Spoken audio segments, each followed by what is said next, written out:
HomeNet is here. HomeNet is here. HomeNet is here. HomeNet is here. Hey, hello everyone. I have good news for you.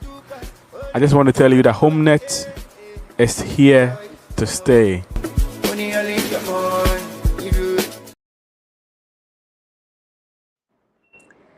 Good evening, good afternoon, good morning, everyone. I'm super excited to have all of you here with us this evening.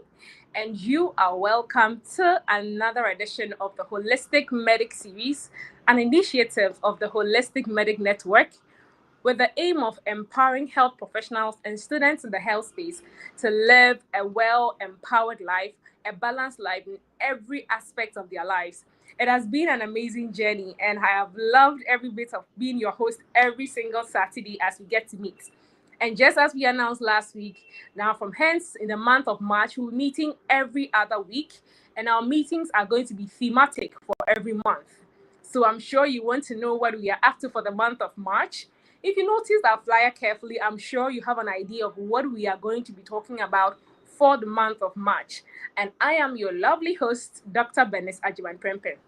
Okay, aka Dr. LinkedIn. Anyway, so I'm super excited. I told you that this excited word is my keyword. So you guys should get used to it. I'm super excited to have all of you here with us this evening. And our lineup and our amazing guests for this evening, I just can't wait because I know that they are experts in their fields and most especially in the field that we're going to talk about this evening. I just want you to stick and stay with us. Make sure that you are inviting a friend.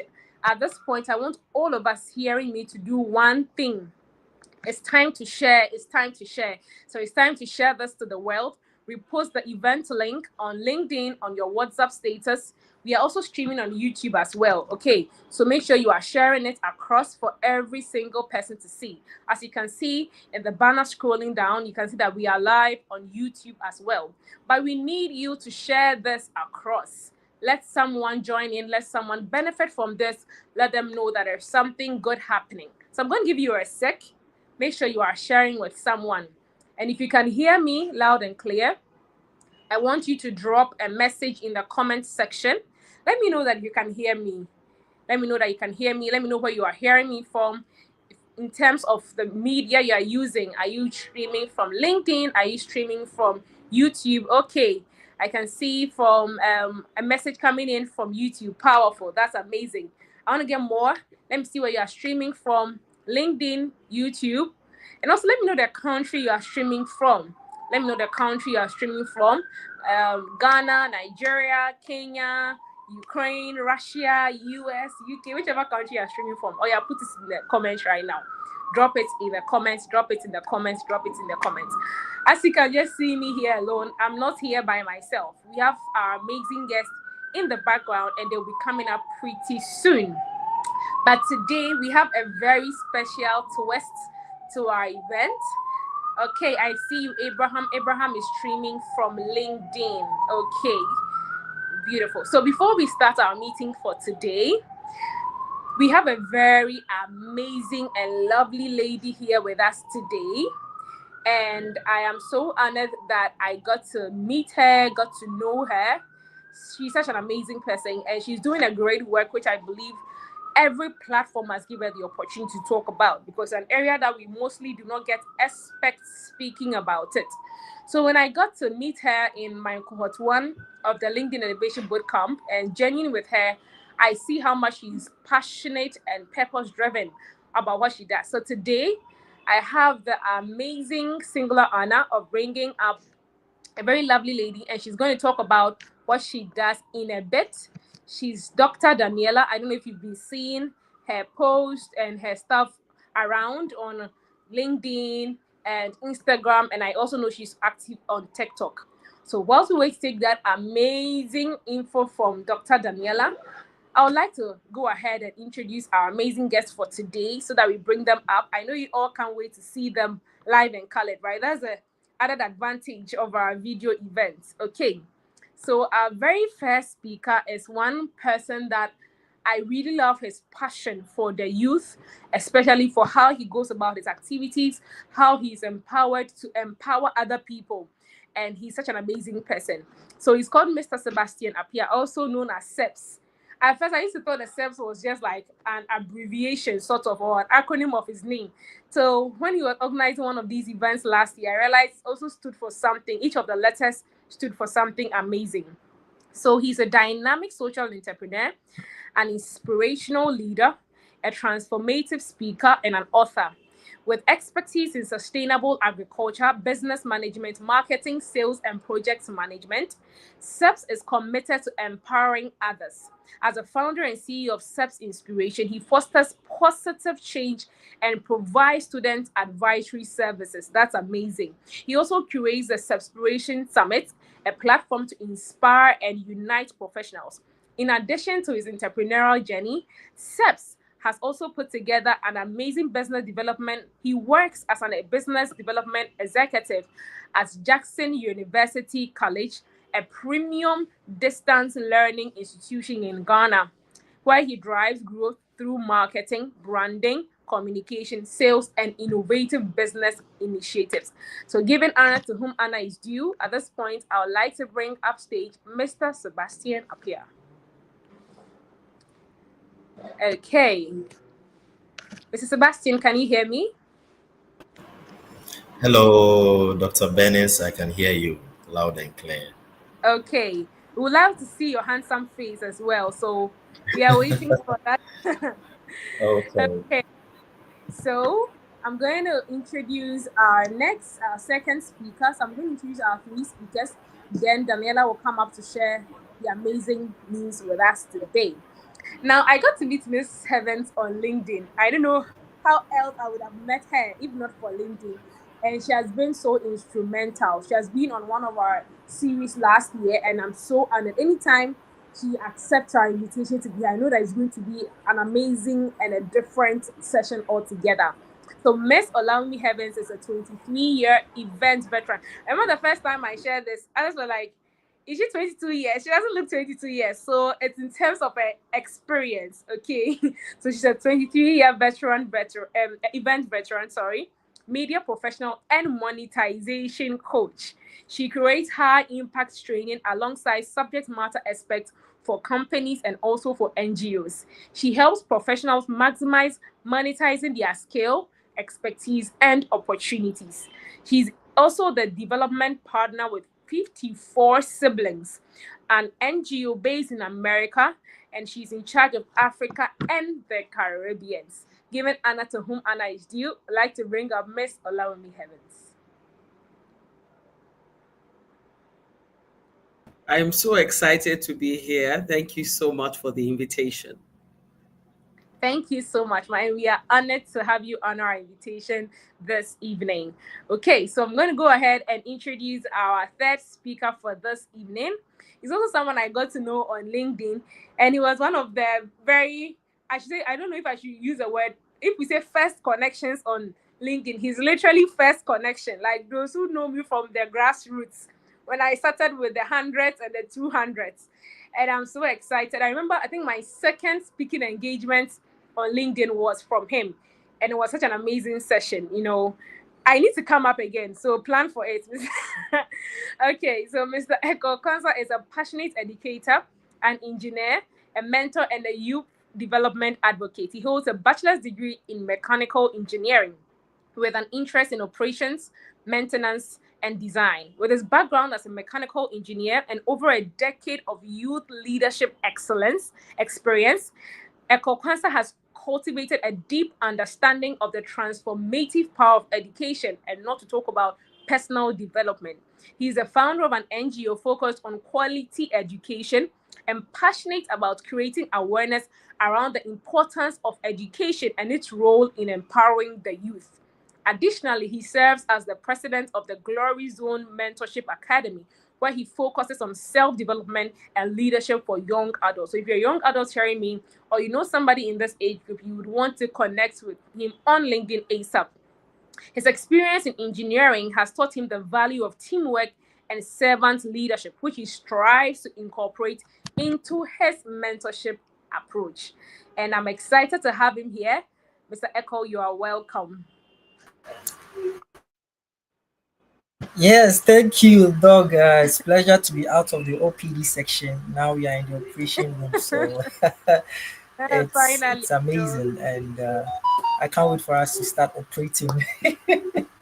beautiful, beautiful. Okay, so I'm going to bring up our beautiful lady, and she's just going to just talk to us briefly, just within some few minutes, about the amazing thing going on there, right? If your skin is not glowing, it's because you've not met her. It's as simple as that. If your skin is not glowing, you need hair. So those of you who feel that you have an event coming up but your skin is not giving, it's because you've not connected with her. So she needs to be here and we need to hear from her. She's just going to tell us some few things and make sure you connect with her. She's been sharing so many amazing things on LinkedIn about skincare and all that, and I'm sure you benefit from it. So Miss Daniela, you're welcome. Thank you very much, Dr. Benes Ajiman, for the opportunity. Hi everyone, my name is Daniela and I'm the founder of Skincare by Dan. My skincare journey began, I had a personal battle against acne, which ignited my passion for helping others navigate their own skincare challenges.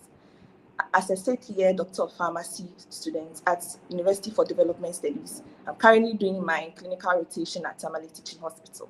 I blend my pharmaceutical expertise with my love for skincare to provide science-backed solutions.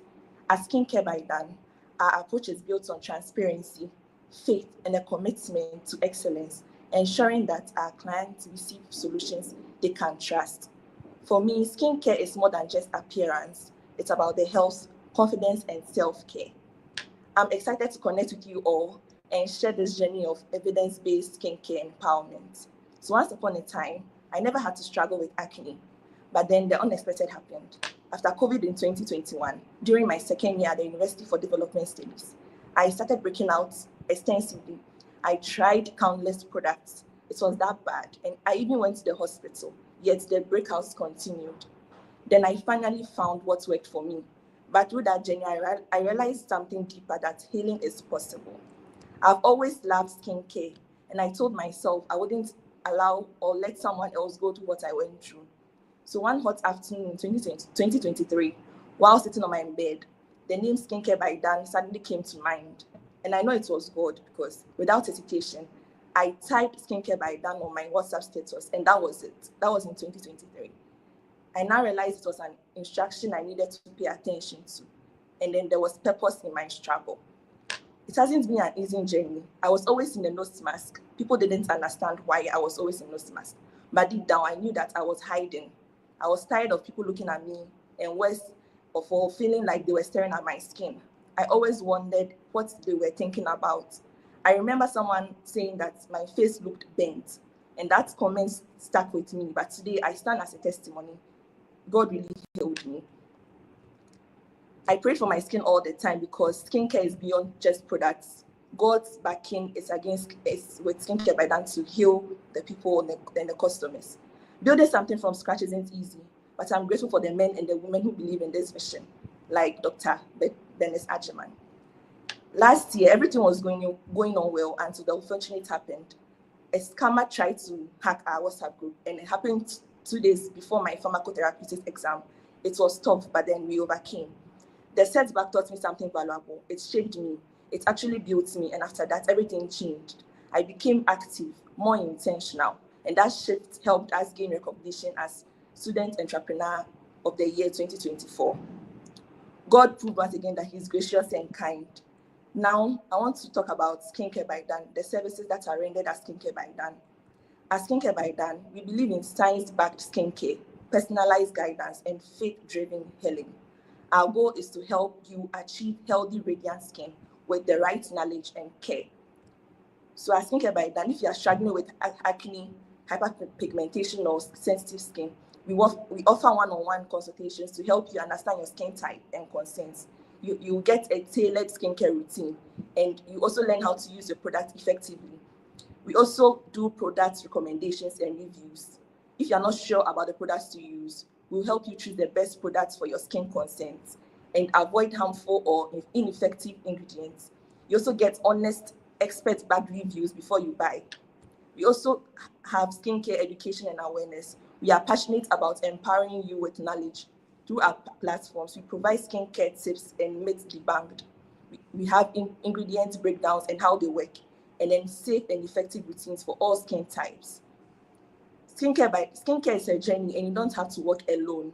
We have created a supportive community on WhatsApp especially, where you can share your struggles and wins. For now, we are over 507 participants. You can ask your questions and learn from real experiences. At Skincare by Dan, we have affordable cleansers, soaps, vitamin C serums, moisturizers, sunscreens, body oils, and much more. Just name it and we've got you covered. Why does skincare really matter? Skincare is essential for health, confidence, and protection. Your skin is your largest organ, acting as a barrier against damage and infections. A good routine helps prevent issues like acne, dryness, and premature aging, while boosting your self-esteem and mental well-being. It also strengthens your skin's natural defenses and keeps it looking youthful. Skincare isn't just about appearance. Once again, it's a form of self-care that supports overall health. Stay consistent and your skin will thank you. We are still in business, and at Skincare by Dan, we don't just recommend products. We help you to understand your skin and build your confidence. Are you ready to start your skincare journey with Skincare by Dan? Let's glow together. Thank you very much for the opportunity, Dr. Benes. Thank you too. And I'm looking forward to connect with all of you. Thank you. Thank you. Thank you. Beautiful. Beautiful. Beautiful. Skincare to the world.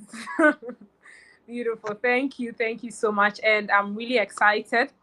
And I share in what you are doing. As I always say, I really believe what you're doing is an amazing thing. And it's just a step. It's just a process. Just keep doing your amazing things.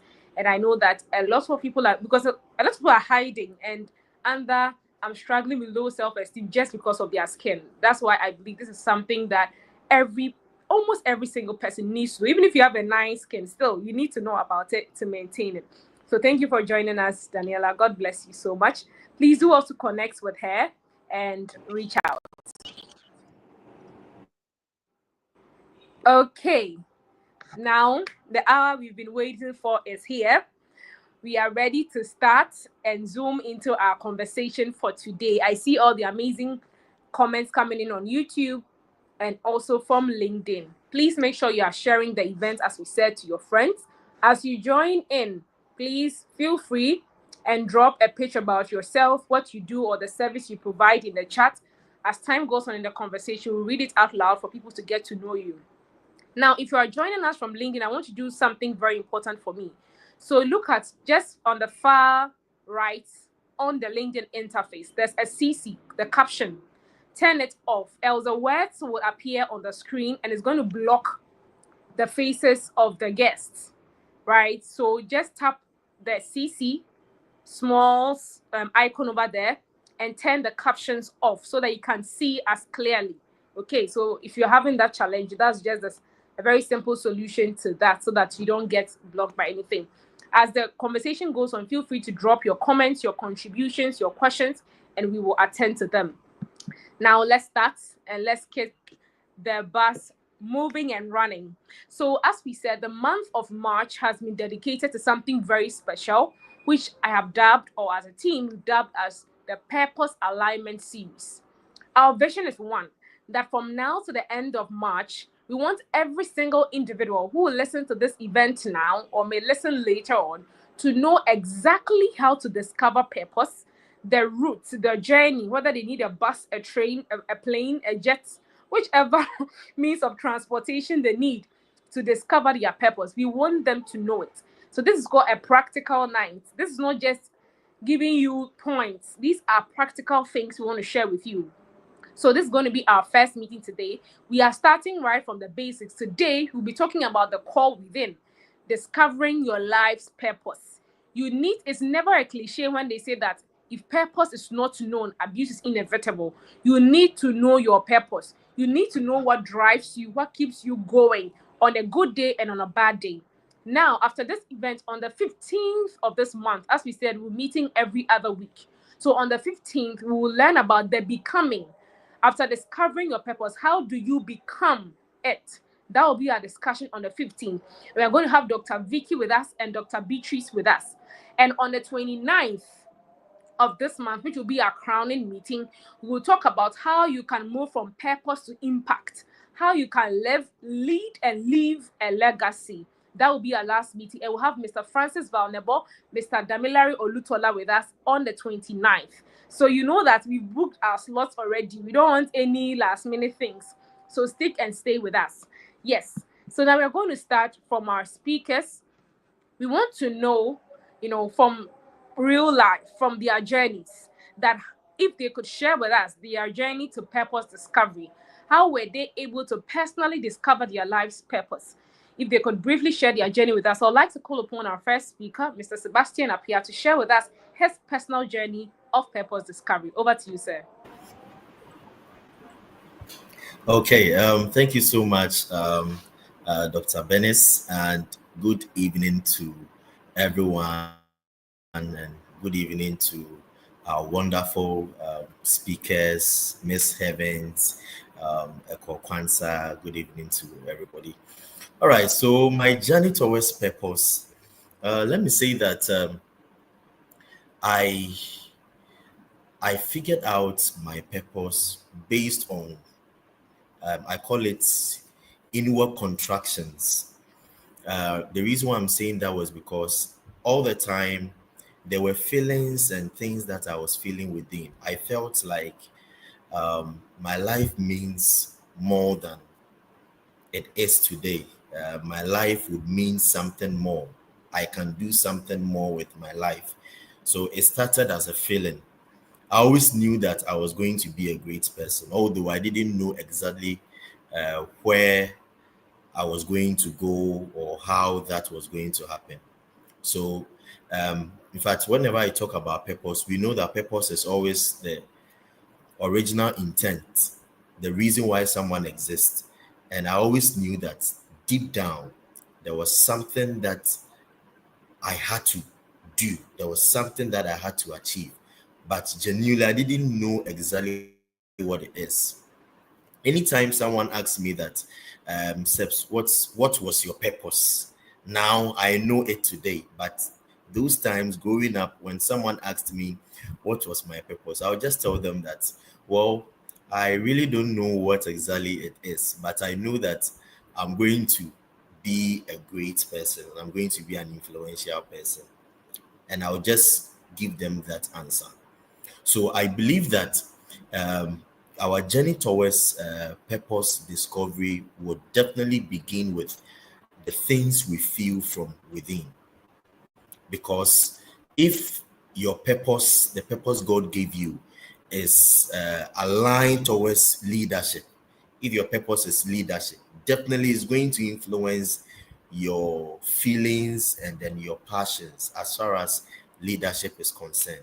So that was how I discovered my purpose. And then I remember, was it 16 years ago? I woke up one day and I felt in my heart that I was also going to be an author.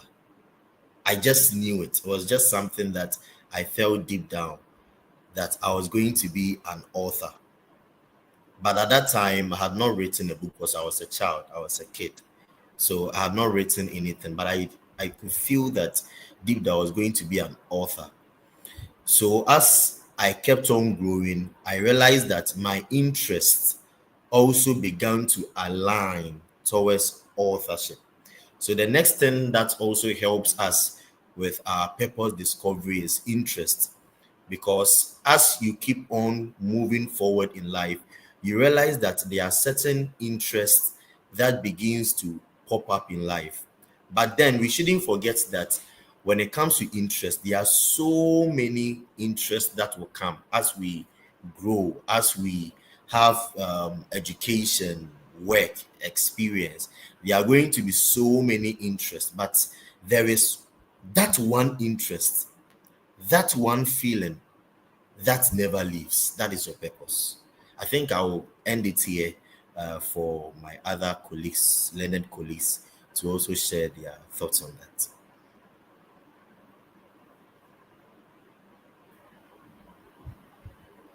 Amazing.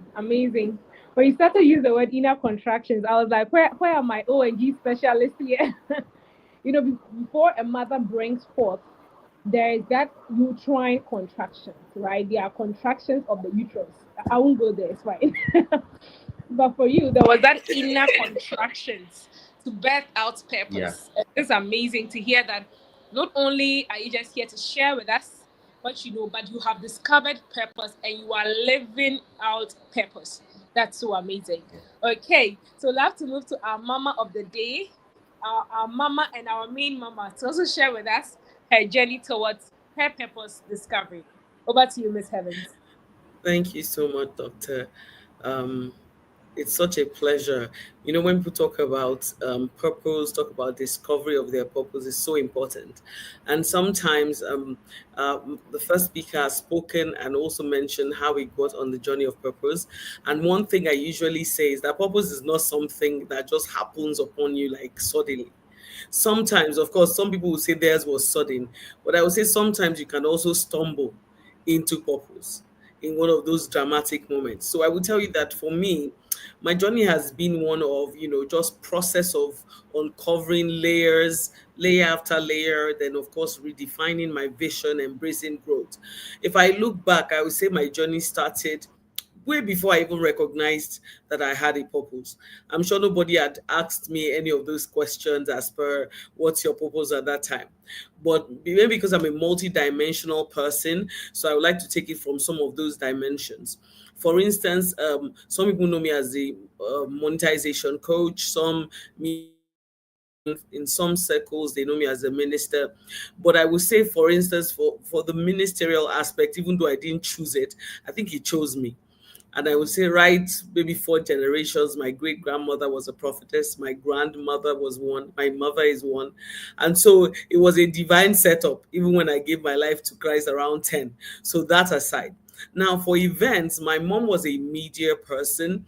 And honestly, if I'm honest with myself, I didn't know what I wanted to become. I didn't know why I was here. And I remember having a vivid conversation with myself when about 17, 18. And I stood in front of the mirror and the question, and I think it was just purpose beckoning on me. It was God's way of wooing me to think. I stood there and I said, Laomi, why do you look the way you look? Why do you talk the way you talk? Why do you think the way you think? And right there, I thought to myself, where I'm going must really need the way I look or the way I talk. But where I was going, I had no idea.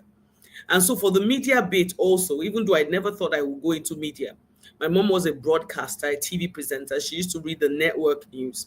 I remember 7 o'clock and 9 o'clock, Folashade Brime or NTA News. It would never, it's a voice that I would never forget. And she would come home and I would take the newspaper. I remember maybe harassing her. I'm reading the news with British English. I'm reading it. But as a child, you just think you're joking. Of course, I never read the news. As I said in one of my posts, reading the news is not contagious. I realized I would rather freelance and do, more fluid stuff than do the news. And then the part of media got me halfway. But the part of event also was from my mom. She didn't do it professionally, but it came with her media job because she had to do a lot of parties for children. And I was there and somehow I volunteered my way into it. And I think every other thing, entrepreneurship, will be from my father, which I thought I would not do. But I think I liked his time. I felt like he had time for himself. He could come home when he wanted to. But as I grew up more and more, even though in media, in events, having a foundation and all, I realized that my calling was beyond myself. And I remember some years, and you would think it's been years and years ago, even though when I went into this route, I found out that this is what I'm called to do. I can do it in my sleep. But one of those days, I remember telling someone that, life is actually about ministry. And when I say ministry, people think, oh, you must be a pastor, you must be a prophet, you must be in church, in one of those, assignment. Ministry, meaning that this life in itself we're called to be sold out. We're called to the ministry of other people. We're called to service. And every other thing that we do is a sphere of influence. So honestly, some years ago, and I wouldn't even tell you that it's up to, even though I found my call in all those things, and as I said earlier on, is layer by layer.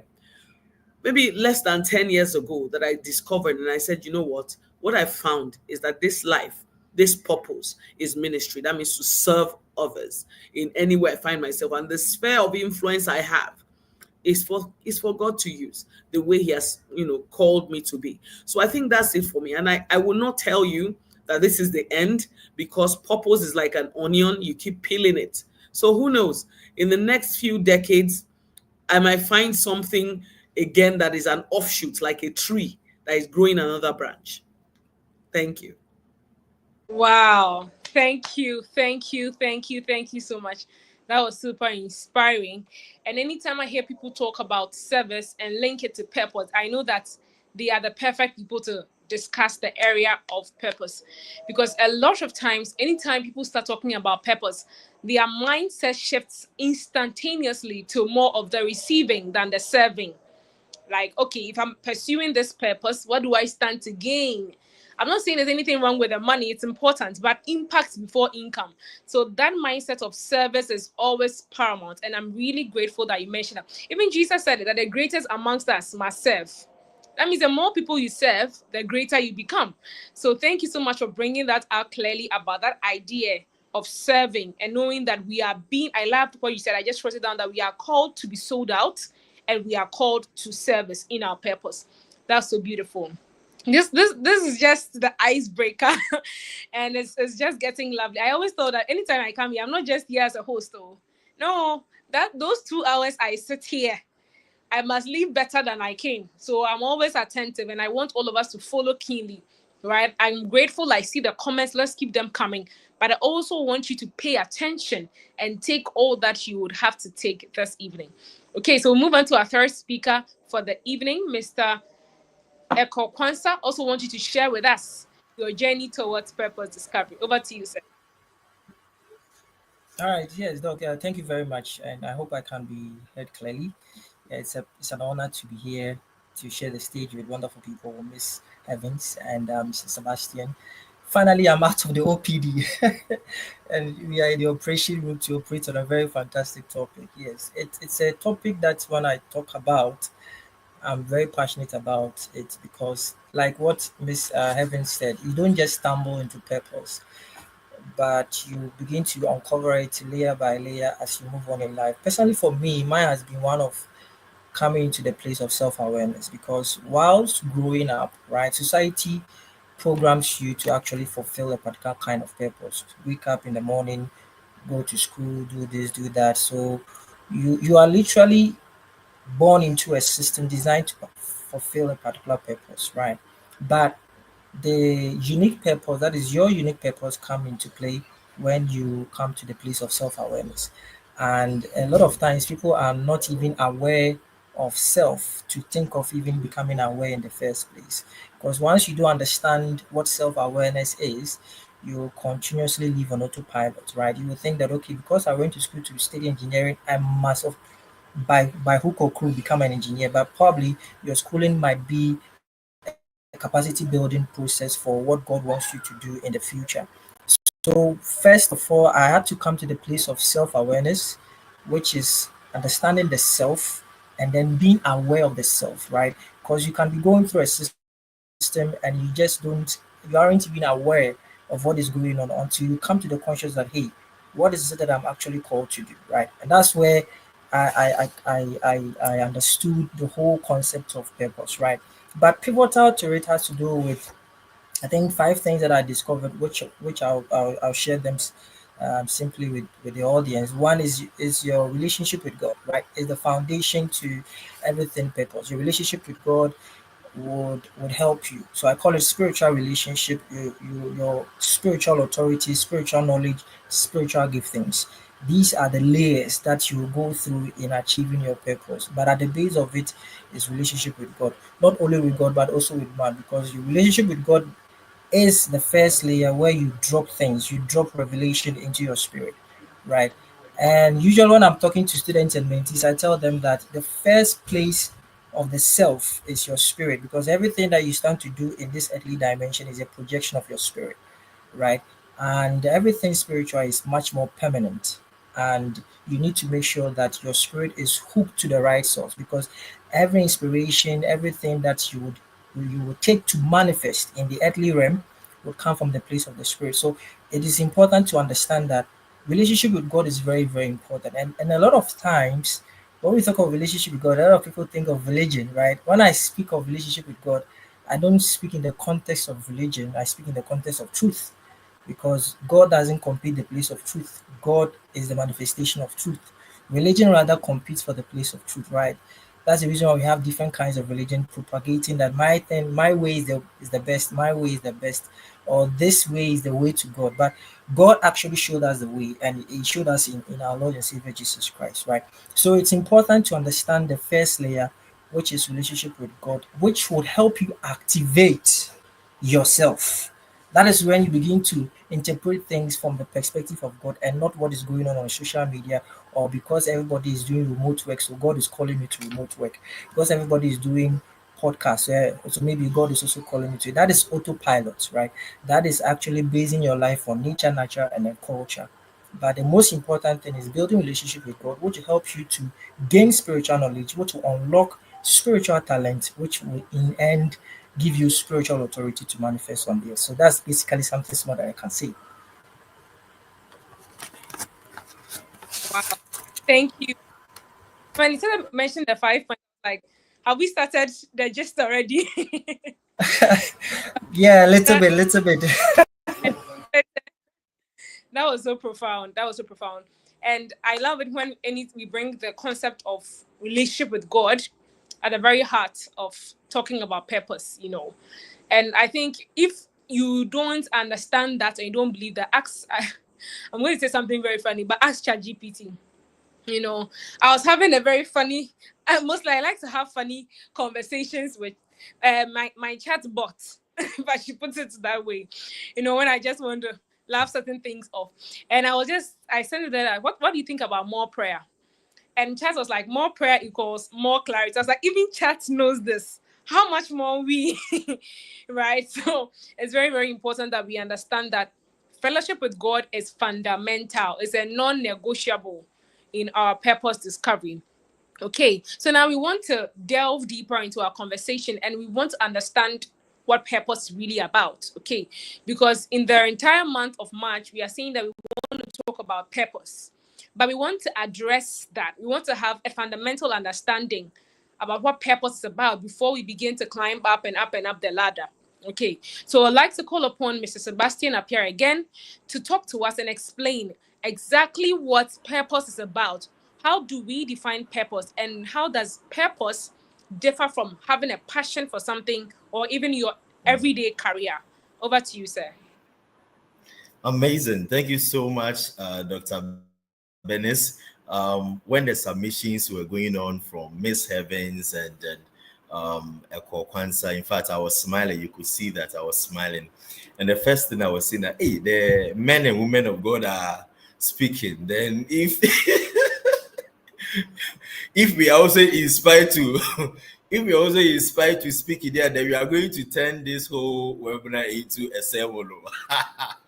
But then, amazing, those were wonderful submissions, and then in fact I was blessed. So now when we talk about purpose, I think during my introduction I mentioned that when we talk about purpose, we are talking about the original intent for the existence of something. Purpose asks the question why. So if I'm talking about the purpose of Eko Kwanzaa, the first question I'm going to ask on that is why Eko Kwanzaa? Why do you exist? So when we are addressing the issue about purpose, we are looking at the reason behind the existence of something or someone. Every individual under the sound of my voice was made for a purpose. You exist for a purpose. And the moment I say you exist for a purpose, then it means that there is a reason behind your existence.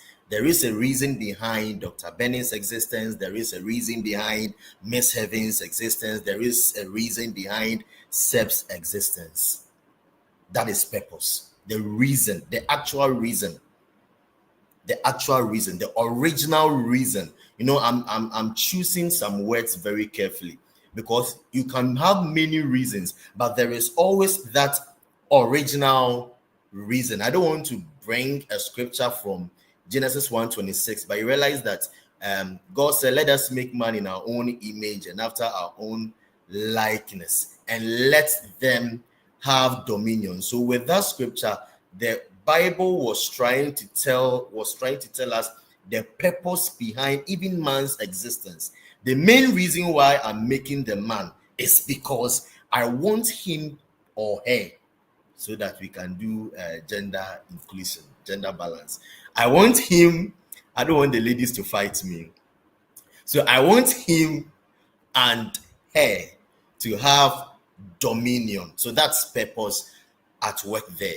That's the main reason why God decided that he wanted to make man, so that man can be able to fulfill a purpose, and that purpose was dominion. So purpose is always the reason behind the existence of something. I like the way Dr. Bennis framed her question, because she arranged the question in order of importance. She mentioned purpose, then she mentions passion, then she mentions career. So I'm bringing it in that order. So now there is purpose, and now there is also passion. When we talk about the passion, during my introduction, I said that passion is, I mentioned something about interest. Your passion is your desire for something. Your passion is your interest for something. Ladies and gentlemen, when it comes to purpose discovery, whenever there is a reason behind something, there will be an interest that will gravitate towards that reason. So your purpose will influence your passion. When I see that Miss Heavens is seriously, passionate about coaching, then I can say that within a particular season of her life, or within a particular season within her life, she is operating a purpose that has to do with coaching. She wants to coach people. She wants to mentor people. It means that within that particular decade, or within that particular 5-year period or 6-year period, that is the kind of purpose she is operating in, as someone who exists specifically to coach and to mentor people. And now, Dr. Bennis brought us to the subject on career. So you realize that now you have the purpose. Sebastian's purpose is to inspire. The purpose is inspiration. I exist to inspire people. I exist to empower people. So that was my purpose. And ladies and gentlemen, let me come in with what Mr. Ekokwanza mentioned, that purpose discovery, he made a relationship between purpose discovery and knowing God. Let me tell you that the honest truth is that God is the giver of purpose. We find purpose in God. In fact, ladies and gentlemen, purpose is as vast as God, because God gave it. Note this, you can write it somewhere. Purpose is as vast as God. Number 2, the second principle I also give to you is that purpose is a lifetime discovery. Purpose discovery is a journey of a lifetime. And I think Miss Heavens established that point. Purpose discovery is a journey of a lifetime. It is not something that is done within a day. It is not something that is done within a year. It is not even something that is done within a decade. You will continue to discover your purpose till you die. Because every season and time, there are demands. The energies change. The energies of life change. The spiritualities of life change. The needs of people are always going to change. And purpose will not change, but purpose will evolve. It is just like God. If I ask Dr. Bennis, do you know God? Dr. Bennis will say that, yes, I know God. But if I ask Dr. Bennis that, what do you know about God? Dr. Bennis will give me an information, a revelation, a knowledge she has about God. Let me ask Dr. Bennis the same question 5 years from now. Dr. Bennis is going to give me a different dimension and a different perspective and a different understanding of God. Why? Because even our knowledge of God is a lifetime. It may probably cease when we are off from this earth. And that is how purpose is. So you discover your purpose today. my purpose is to do this. 5 years, 10 years from now, you realize that that purpose is evolving. It will not change, but it will now begin to take different shapes and now begin to take different forms. So right from infancy, I knew that my purpose was to be a great person. My purpose was to be an inspirational person. My purpose was to empower people. That was the knowledge I had about my purpose. And because I knew about that, it influenced my passion. So I became passionate about standing before people to speak to people. I became passionate about public speaking. I became passionate about reading. I became passionate about writing because I knew that my purpose is to inspire, but that purpose must take certain mediums.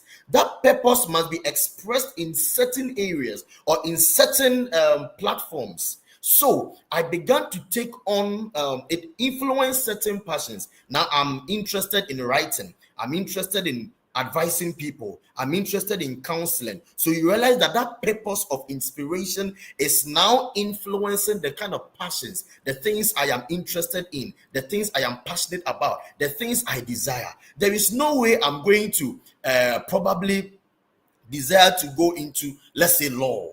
Maybe at this moment. Why? Because that is not, my purpose is not aligned in that area. But probably someone's purpose is aligned in that area. Then it brings us to the third aspect of what Dr. Bennett said, which is career. Now my purpose is inspiration.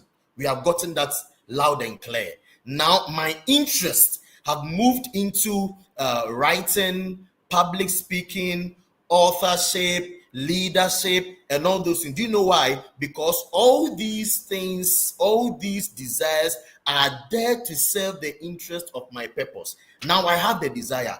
I am reading, I am writing, I am influencing, and all that. Now I need to translate those desires, those passions into a career. That one becomes my decision. That one becomes my choice. But I know that if I'm going to, let's say, if my purpose is to inspire or to be an inspiration to my generation, and I desire to fulfill that purpose, then I shouldn't take upon myself a career that will take me to the background. No, I would rather take a career that will spotlight me all the time. So at my place of work, there are different kinds of people there. There is a friend of mine. Let me mention his name is Osei. You can look him up on LinkedIn. He's a data analyst and all those things. I'm running adverts for him. You pay. Yes. So for him, whenever we have conversations, I tell him that, OT, I don't like technical things. I'm not used to technical things because I realize that the technicalities of your Excel and then your all those things are not my area. Those things, I'm not in alignment with some of these things. But I realize that my purpose is aligned with managerial, leadership, and all those things. So when OT and I decide that we are going to study, OT is going to study on things that will help him to probably maybe take upon technical things like data management, Excel, and all those things. But I would rather study things that will bring me before people, to speak to people, to coach people, to lead people, to encourage people. So those are the careers I'm going to take. And it doesn't matter whether I'm going to take a career in marketing, whether I'm going to take a career in project management, whether I'm going to take a career in sales or whatever is going to be, because my purpose is inspiration, it will influence my career choices. I think I don't want to say everything here. My learned colleagues can also take it from there. Thank you, Dr. Benes. Thank you too. Thank you for actually taking bits of that and really expatiating on it. I think you've really covered a very important and broad aspect, because a lot of people get conflicted with this whole idea of career, passion, and purpose. But it all starts from your submission. The foundation of it is purpose. And that would influence whatever choices you make thereafter. That if you even understand your purpose, it will influence your career choices. right? So a lot of people have issues where they are like, do I always have to leave my workplace to pursue purpose? You need to let that be your guiding path so that things do not be conflicting. That was so beautiful. Beautiful. I see the amazing comments coming in. Madeline says, purpose is the reason behind your existence. It's true. Amen, Daniela. Thank you. So I have someone LinkedIn user. I think probably you've not yet changed your settings. Said your purpose would influence your passion. Thank you, sir. Daniela said, God is the giver of purpose, and purpose as vast as God. And purpose discovery is indeed a journey of a lifetime. Thank you, Michaela, for joining. Thank you so much. I see you. Say that your purpose will influence your career choices. That is so true. Now, you said something really, really profound, which I would love Miss Heavens to come in with. And then I'll just add a bit of icing to that, if it's a cake, right? About the fact that is purpose a particular thing. So Mr. Sebastian mentioned something beautiful, that it's an ever-evolving thing. It's something that is over a lifetime. But then I would love Miss Heavens to touch on that and just bring in the aspect. Yes, it's something that is evolving, but is it something that can get entirely different? You know, yes, you could diversify in one area. You could have a series of other related purposes in one major goal. Or when we talk about purpose, can it happen that you thought your purpose was this, and it's in its evolution, it became something entirely different? Can that also happen in certain instances? Over to you, Miss Heavens. Thank you so much for that question. Thank you for that question. Yes, Mr. Sebastian said a lot of things, and I think he already keyed a bit into what we're talking about. I would say that, just as he said earlier on, purpose is like the reason why you were created. You know, the very existence, the reason why you exist. And he mentioned a couple of things. But when he also mentioned that it evolves, without a doubt, it does evolve. But I honestly will say, if you find your purpose, it's a forever walk. It's not like a total change. Now, why I said not like a total change is, you know, I mentioned something earlier on that I think purpose is like a tree, and trees have branches. There are different kind of branches. You have within that tree, you have your fruits, you have the seeds, you have the bark of the tree, which feeds into the same, you know, tree and into the same roots. So a lot of times when people think that, except you've not, you know, discovered purpose, like you find a totally different thing. Because even for me, when we say our purpose is this, like when I said the purpose is service, I realized later that even as I did events, did media, everything was just a sphere. It was just something to be used within what I'm called to do, which is service. So service to humanity is what I'm called for. So within the service to humanity, I can be in the media sphere, I can be in the event sphere, I can decide to coach people, to train people, bring more people in. I can decide to train intercessors, lead intercessors. You know, those are still part of the service. Now, I will give an example that may make people like get thrown off. Maybe you feel like it's thrown off your path. Let's give an example for someone who is a minister, for instance. You're a minister, you're also an apostle in the marketplace, meaning that you're in business doing other things. And then maybe tomorrow we see you in healing ministry. Maybe you're praying and people are getting healed and they're like, the purpose of our life has changed. No, the purpose did not change, it evolved. If you look down the line of your life, maybe it's service that you're into, you are there to serve people, you will realize that it's an extension of what you already started. So basically your purpose, as I said, is like a tree. It starts in seed form, then it grows. You have the branches. Over time you bear fruits in different directions. So if you come and you find something like an almond, they'll tell you can eat the body, they can break it and the thing inside. So for me, I believe that there are different expressions of your purpose. You understand? So it's not like it's totally taking you offline, especially when you have found purpose. To me, purpose is not just like he said, coaching to me is an offshoot of service. Because I know what I'm called to do. When I see people, like for instance, I'm into media, even when I'm not on air, I'm listening to people, I'm saying, this person can do better. This person, oh my God, this person has good ideas. If only she could just be groomed to speak up for herself. I'm seeing that the same way. If, for instance, you're a producer Let's imagine that we're all watching a movie. Some people, the thing they're seeing in that movie is, wow, lovely outfits. The costumes are so nice. Some other person is saying lovely actors, the way they act. The director is saying, because I do a bit of directing and producing, you're probably saying, oh my God, wrong angle. If I were in her shoes, I would have taken an overhead shot. But it's the same movie. So once you find your purpose kind of shapes the lens of what you're doing. Now, what you might not see right now is the big picture. The big picture is, for instance, monetization. I did not structure my monetization, being a monetization. In fact, I never called myself a monetization coach until last year. Meanwhile, I'd been helping people monetize for over a decade. Because for me, it's a service. I just see it and I'm like, it's something. Before I even started training, it came naturally. I would look at it and say, you're not using this opportunity. Let me call this person. Why don't you do this? Okay, put A, B, C, and D together. Come, let's put you on the show. Say this is what you do. And the next 1 year, the person is blown. And I'm like, I said it.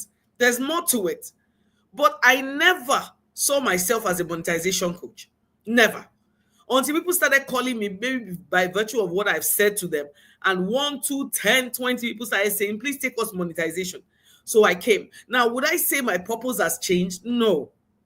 My purpose is still service to humanity, but expressing a branch of what I carry. So I hope that helps. Thank you. Thank you so much, Ma. Indeed, that really helps. That really, really helps. And I think that understanding is very paramount. I believe one thing, that if people really get God's original intent of purpose for their lives, and they sit back to take a very deep introspection, they would notice that everything they are doing now, which seems to be like a wild discovery, has been lurking in the background. If they really take a critical look. And I think I was doing that for myself. I realized that after secondary school, I had to wait for some years before I started my medical school journey. During that period, I was teaching young students, like I was teaching them math and science, like I was teaching in school, right? And I realized that now what I love to do is to mentor, is to teach. And an off branch, like an offshoot, the word you use, Miss Heavens, is what I do in the LinkedIn classes and affiliate marketing. The heart of it is teaching. And that is something I even write from when I was in secondary school. I used to gather some of my colleagues who don't understand a particular topic, and I'll be teaching them. So sometimes when I sit down and I really take that deep, walk down, I realize it has just been there. It had just been there, but it's the process of time that unearthed everything. So yes, you can discover something, but know that it is not a stop point. Day in and day out, God will begin to unearth layers and layers and layers of it. Now, I know somebody may be saying, okay, maybe first I was doing something entirely different and now I'm doing something else. You may never know. In years to come, there will be some synergy. There will be some synergistic effect in those areas. You may not be seeing it now, but it's just a matter of time that you realize that. At first, I used to wonder, okay, this mentoring thing and this my doctor thing, is it A and Z or is A and B? But gradually, as I progress in my clinical practice, I see clearly why God made me take that route. So it's just a matter of time. Thank you so much for that, my service. If right now you feel that you are doing two completely different things, it may seem to be completely different. I'm not saying that, or we are not saying that you can't do complete things or you can't have a different facet altogether. But the central idea that even if you are into banking and now you realize purpose has evolved into you being a lawyer, it will get to a point, there will be an intersection of that if that purpose is truly God-given. Beautiful. Thank you so much, Ma. Oh my God. This is getting warmer and warmer. Okay, so now we want to dig deeper and deeper and deeper into our conversation. Now, there's something that has been quite conflicting. Before that, let me just acknowledge our beautiful audience. I see you, Dr. Magnus. Thank you for joining us. That we should everybody should ensure that their ears are open today, because this topic has been bastardized. It has been broken down and messed up. So a lot of people are actually even scared to find out what their purpose actually is because of that. Indeed. Thank you so much for that, Adima. Elizabeth said something that, oh yeah, that was literally me yesterday praising someone. I'm loving this. John says, purpose doesn't change, but it evolves. Elizabeth said, that is my dilemma, but thank you for this, Ma. John says, for every season has its demands. I love that. I love that. Okay, so now I wanted us to address a very important aspect of purpose discovery. And that is the aspect of when you are being called to a certain task and how it relates to purpose. You know, sometimes some people are doing certain things and they have been given some assignment to do, and now they get conflicted as to what to do. So I would like to call in Mr. Reko Kwanzaa to help us know how can we bring that clear-cut difference between a temporary assignment and a lifelong purpose, and how can we also distinguish between a true calling, societal expectations, because when people are pursuing certain purpose, it's not purpose. You can see that sometimes it's pressure from society. So how can we distinguish between that? Over to you, Mr. Echo.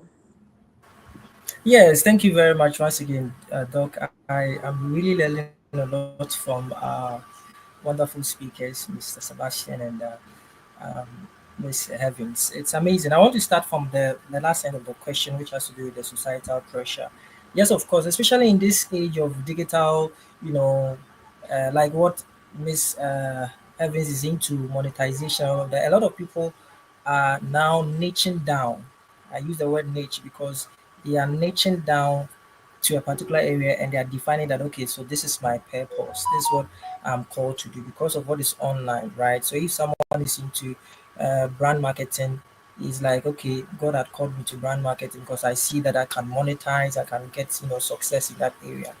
But one of the things that a lot of people also need to understand is that being successful doesn't necessarily mean that you are fulfilling purpose, right? It's very, very important. I talk to a lot of mentees, I tell them, see, being successful doesn't necessarily mean that you are fulfilling purpose. So let me go a bit technical now, right? With respect to the temporary assignment, I'll take it in two folds. One, the first thing that we also need to understand is I call it the CAP framework, right? The CAP, where C stands for calling, A stands for assignment, and P stands for purpose. The assignment is the intermediary between your calling and your purpose, right? That is to say that you, first of all, even before we start with the CAP framework, you need to know yourself. Who are you? That is self-discovery. And I earlier made a submission that you need to come to the place of self-awareness. And in self-awareness has to do with the things I talked about: spiritual relationships, spiritual knowledge, spiritual gifting, spiritual authority, and all of that. Once you exit that phase, that's when God will begin to call you, right? And will now give you assignment, because you need to know your calling first, or you need to be able to be come to the place of understanding your calling, to know your assignment, to be able to fulfill your purpose. So to call it a temporary assignment means it's a temporary calling and a temporary purpose. But God has not called us to actually do temporary calling and temporary purpose, right? God had called us into a lifelong purpose because God created us for purpose and by purpose. So there's nothing like temporary. However, the assignment is in phases, right? That's where it becomes, quote, temporary, because you will go through layers of training, and once you exit, you extract the lessons and you go. A typical example is David. David is called a king from the beginning. At the early stage, he's anointed, which is self-discovery. The prophet comes to the house. He said, hey, there's a king in this house. I'm going to anoint him. All right, calling had come. The next stage is the assignment. The assignment has to do with the things that God will allow you to go through in preparation. That's where I would want to assume is the temporary assignment, right? The things that you will go through, or the things that you'll be doing to prepare your heart. I'll talk about heart in another section or in the next thing, right? Before you can even fulfill. So David had to serve as a shepherd boy. That was an assignment. It wasn't a permanent assignment, though. It was quite of a temp, but it was key to fulfilling his purpose, right? Because it was through taking care of the sheep that he was able to gain the experience and the mastery in killing to face the main test, which was Goliath. And because he has been doing that for a very long time, he said, you this one, I'll kill you like one of those things that I do in the desert. You uncircumcised Philistine. He just chopped the head off. And that was it. Some will be like, Whoa, that's amazing, right? But that has been the assignment to David. And until David had fulfilled that, he wouldn't have moved to the next phase of actually becoming the king. So that's the CAP framework, right? So you need to understand that it is not just a temporary assignment per se, it is an assignment that you need to pass. And sometimes people take a very long time. For example, this media thing, right? I'm someone, I like doing my things behind the scenes. I don't like really showing myself up. It took me 8 years to actually build capacity to start talking in public and all of that. And it came through various form of assignments, right? Which, if there's time, I'll go deep into that. Okay, so the first thing that you need to understand is that you need to discover yourself. That's the first thing. And in discovering yourself, you need to understand the place of self. And the self has three components: your spirit, soul, and body, right? But the key to self is your spirit, and that's where God relates to. That's where the spirit world relates to. A spirit to spirit contact. They drop in information, and that information, when it hits your heart, it becomes revelation, right? Let me switch back to the CAP a little bit. I talked about the CAP: calling, assignment, purpose, right? Now, in the fulfilling of purpose, in between assignment and purpose, there's capacity building. And that capacity building has to do with you preparing yourself, training, investment, reading books, going for seminars. Those things are the things that you do to fertilize your heart, because you cannot manifest your purpose or your calling if you don't engage your heart and mind. So you go through those training, which you might call it a temporary training and all of that. So everything happening in your life, whether you are serving under so and so, whether you lost a loved one, whether you did, it is part of the process shaping you to fulfill your purpose, right? So this is very, very. So I want a lot of people to actually step back and begin to question themselves, begin to have a deep introspection about their own lives and ask themselves, so what is it to life? And why am I doing all these things? Why am I doing this thing that I'm doing? I'm constantly posting online, all of that, because of this. Because the current digital age is actually dishing out assignment to people. Assignment that is not even in line with their calling and their purpose in the first place. Assignment that on the day that we all exit this space, you stand before God and God will be like, God, I did B2B marketing. I was a social media strategist. I had 10,000 followers. And God will be like, and so what? I remember I had 22,000 followers. Following you to where? Right? Because I'm not against those who have higher that base. Anyway, I have 2,000 followers. I thank God. But most of the times I ask myself, 2,000 followers following you to where? Right? Following you to where? But in the kingdom, you're supposed to interpret in the kingdom. That means literally I've won 2,000 souls for the kingdom of God. But all these 2,000 followers are not actually me. Some of them are following me because of my content. Some of them are following me because they like me. Some of them are following me because they saw a post and then they were like, okay, let me follow this guy. So literally they are following, but they are not actually following you, because those who truly follow you are the people that come to the place of transformation. People that can point to you and say that because of you, I was able to exit and come to this stage, right? So it's very, very important. And how did I gain this perspective? Relationship with God. Right? If you have the right relationship with God, not the religious kind of one. Relationship with God in this context, I earlier stated that when I talk about God, I don't talk in the context of religion. I talk in the context of truth, because religion competes for truth. God doesn't compete for truth. When God shows, that's the definition of truth, right? You download truth into your spirit. That is revelation, and that revelation will give you perspective of the world that you see today. Because let me tell you for a fact, I meet a lot of people online. They tell me, oh, Eko, you can do this. I go into my secret place and I said, God, this is what this guy is saying. I said, no. This is what I want you to do. I'm like, you're conflicted. Sometimes people be like, this guy is so difficult. Though it's because my relationship with God had given me perspective of how I should see things, right? So the key is understanding the CAP framework. Calling. Why is it calling in the first place? Because you're not looking in that direction. That's why you are called. It is a calling because it doesn't make sense to you. a lot of times people are called into an area and they're like, so this thing I don't really have passion for it. Listen, calling at the beginning doesn't make sense. Calling will never make sense, and I'll share with you in the next subsequent set of representation how to actually respond and all of that. But basically, this is what I can share. Thank you very much. Thank you. Thank you. Thank you. Following me to where? Oh, following me to where? Please, the plenty. Why are you following me to? That was so profound. Thank you. Sebastian said in the private chat that they followed because you're a fresh boy. So it could also be part of the differentials. He didn't mention that. He just talked about your content and your value. Forgot the creator, the creation. Right? But Oh, yes. I actually put down something that I was like, wow. That people who truly follow are those who come to a point of transformation. I think that was those who truly follow are those who can say that my life has been transformed. Whether sometimes they say it openly, for you to know, even if like in the behind the scenes, for them to say that people who truly follow are those who are really transformed. And you can say that my life, my decision, my mindset has been altered because of something you shared.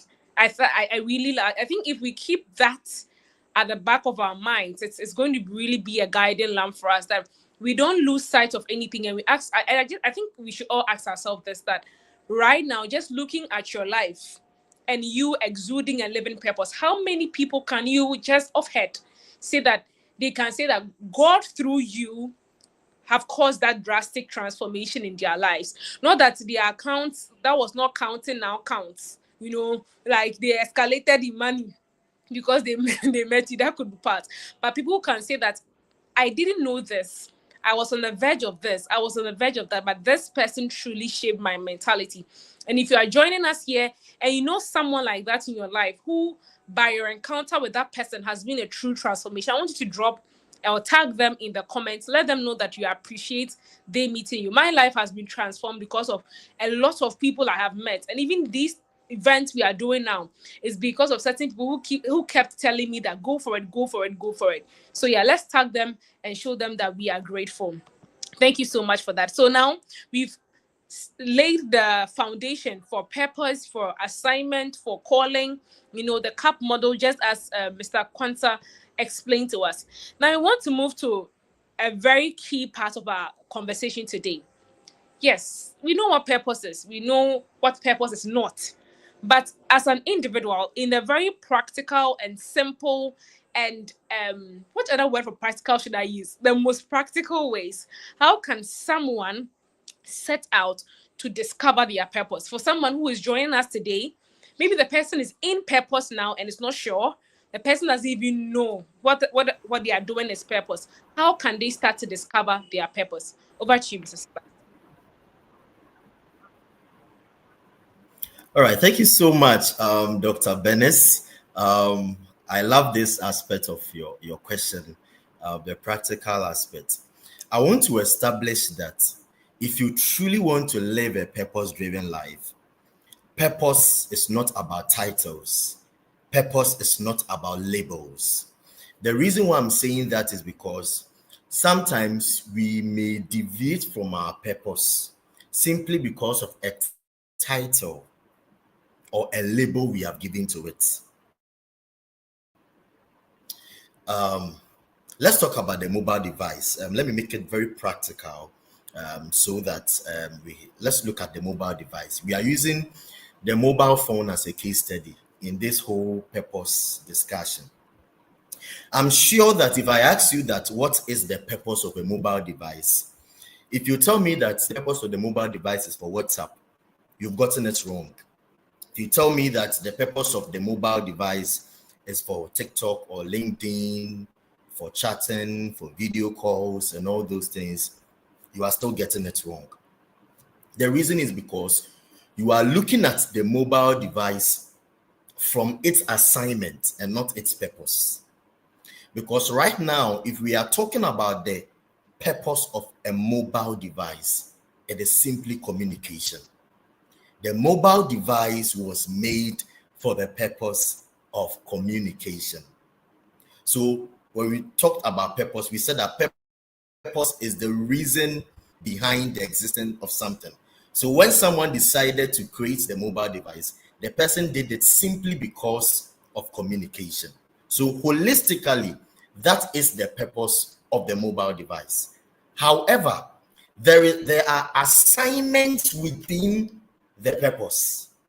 So when we define assignments, we realize that assignments are simply the specific rules, tasks, functionalities, or activities that are embedded in a purpose or that fulfills a purpose. So the mobile device holistically is there for the purpose of communication, but there are specific tasks that it can perform.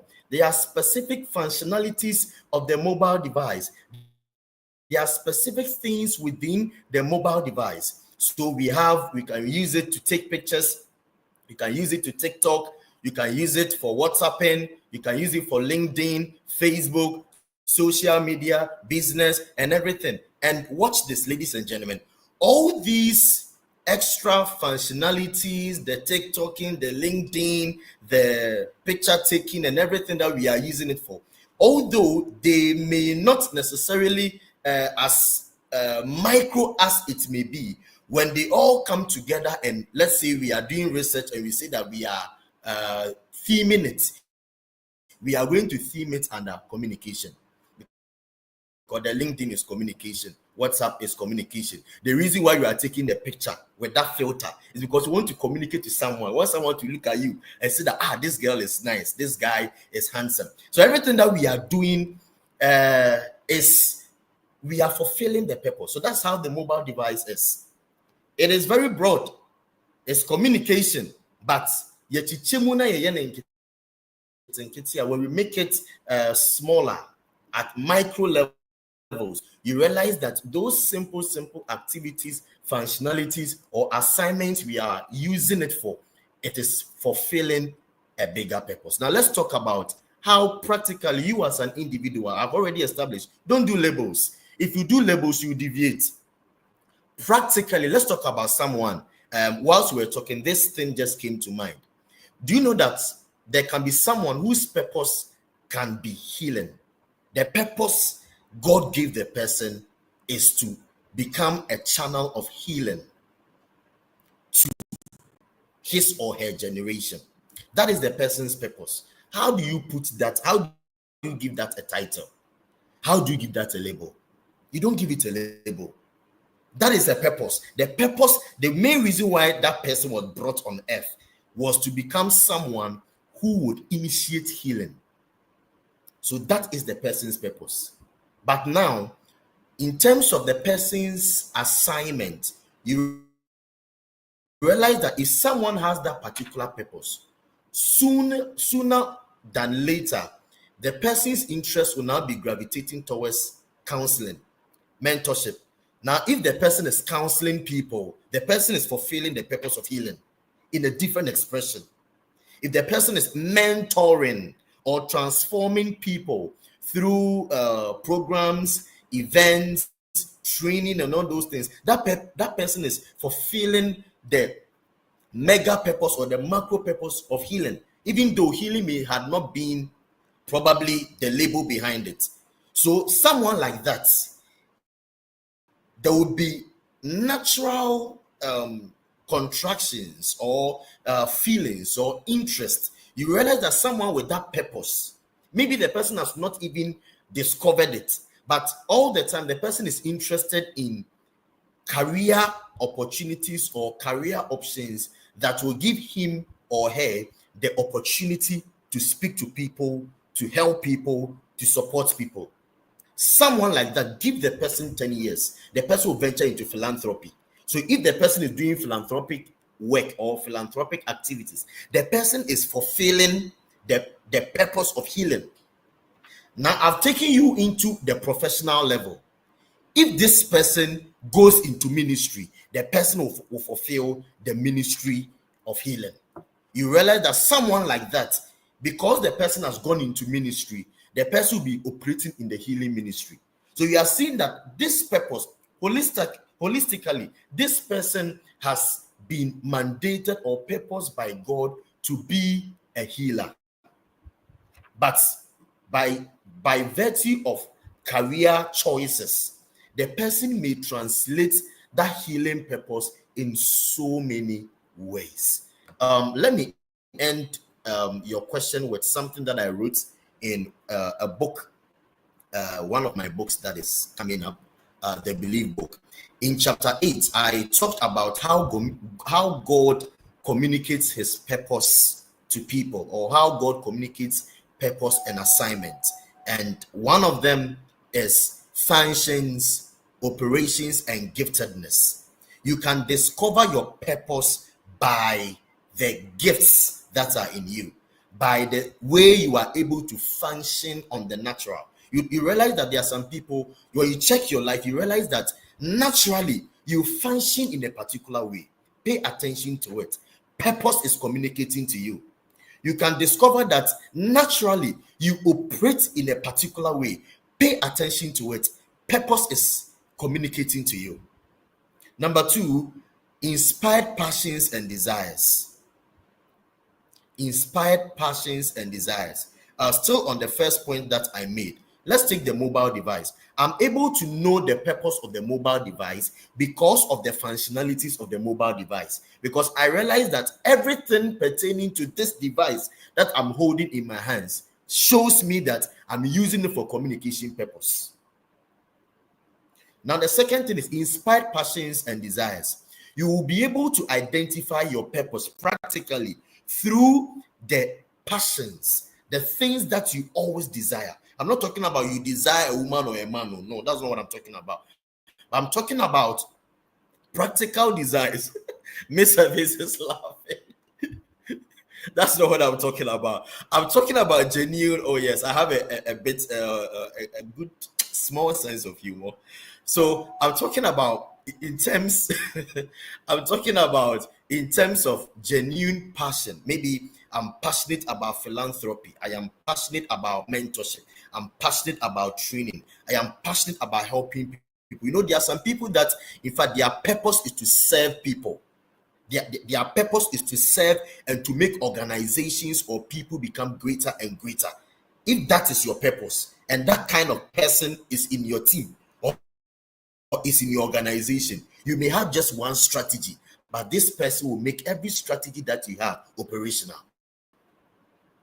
So your inspired passions and desires, the things that you always desire, it is God or it is purpose communicating to you. Number 3, when you are positioned around a problem, so you can see that as an individual, there is a particular problem that you faced in life. Probably maybe growing up, you faced a particular problem and you were able to overcome that problem. And now you realize that anytime people come to you, they come with that particular problem. There is a unique problem that comes to your doorstep every single day. A unique problem that comes to your doorstep every single day. If someone talks to you about their problems, there is that one problem that continues to stand out. That is why some people, their purposes are gravitated towards empowering women. There are some people, their purposes are gravitated towards empowering youth. There are some people, their purposes are gravitated towards empowering finances.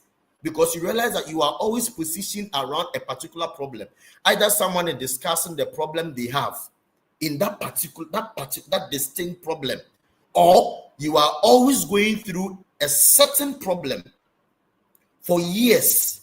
You solve it, it comes again. After you solve the problem, someone comes to confide in you with that same problem that help him or her. It is purpose communicating to you. And then the fourth thing is occupation. There are certain people that there is a particular or a unique occupation that keeps coming to you. Maybe right when you did your national service, there was a particular occupation that even during your internship, you were in that occupation. During your national service, you were in that occupation. You did a graduate trainee, that particular occupation It kept on coming. You entered into your first job, that particular occupation.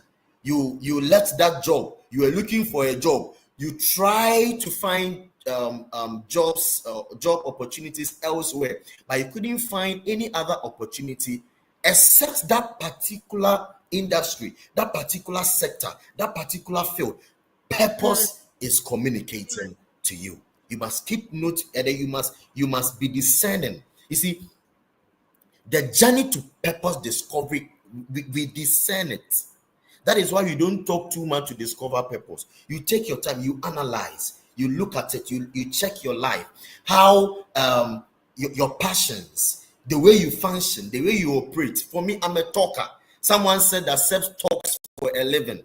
I'm a talker. I can talk, and I've been talking since childhood up till now. So no one should tell you that this person, the Lord has, or his purpose is to become an oracle of information. His purpose is to become an educator. I don't have to tell you. You now, you can tell from from all the things I'm even sharing with you. So that is how it is. So please check the way you function, the way you operate, your giftedness, the specific gifts that you operate in effortlessly. Check your inspired passions and your desires. Number 3, check the kind of problems that all the time, unique problems that you are always positioned around. And then number 4, check the unique occupation that comes to your doorstep every single time. Ladies and gentlemen, probably purpose is communicating to you. Thank you very much. Purpose is indeed communicating to us all around us. So if you are here and you are struggling to discover purpose, don't go to a palm reader. Don't go to Baba Juju, or I don't know what. I was trying to get a Nigerian something for that, but I don't know what to say. Don't go anywhere. Just start looking around you. Just start from where you are. Right? Just as you mentioned, your giftings, your function, your inspired passions and desires, your occupation, the problems that keep coming to you. You know, I will just say that sometimes some of the things are things maybe you think they are difficult to do. You know, some of the things may come natural, but some of them can even be the things that you may find difficult to do. Because if you look at the story of like Mary, when the angel approached, I don't think in herself she would have thought that she could carry such, she would be a reservoir of such, but that was her purpose. But because indeed it was her purpose, even though she thought it was difficult, when she started, she was able to scale through. So make sure that you look at all these things around you and don't neglect the tough times as well. Thank you so much for that. That was so beautiful. So I want to call Miss Heavens to address this very important thing. And I know a lot of people are struggling with this so much in their day-to-day activities, right? Where they strongly know within themselves that they've been called to something. Some say I have a higher calling. They like using that word. I feel I've been called to something bigger than myself. But sometimes they look around them and that thing just doesn't make sense. Like it just doesn't add up. But you sense within you that God is calling you to do that particular thing. How should you be able to recognize and know that indeed this is genuinely something you've been called to do, or maybe it's just one of those episodes? And how can you pursue that? Over to you, ma'am.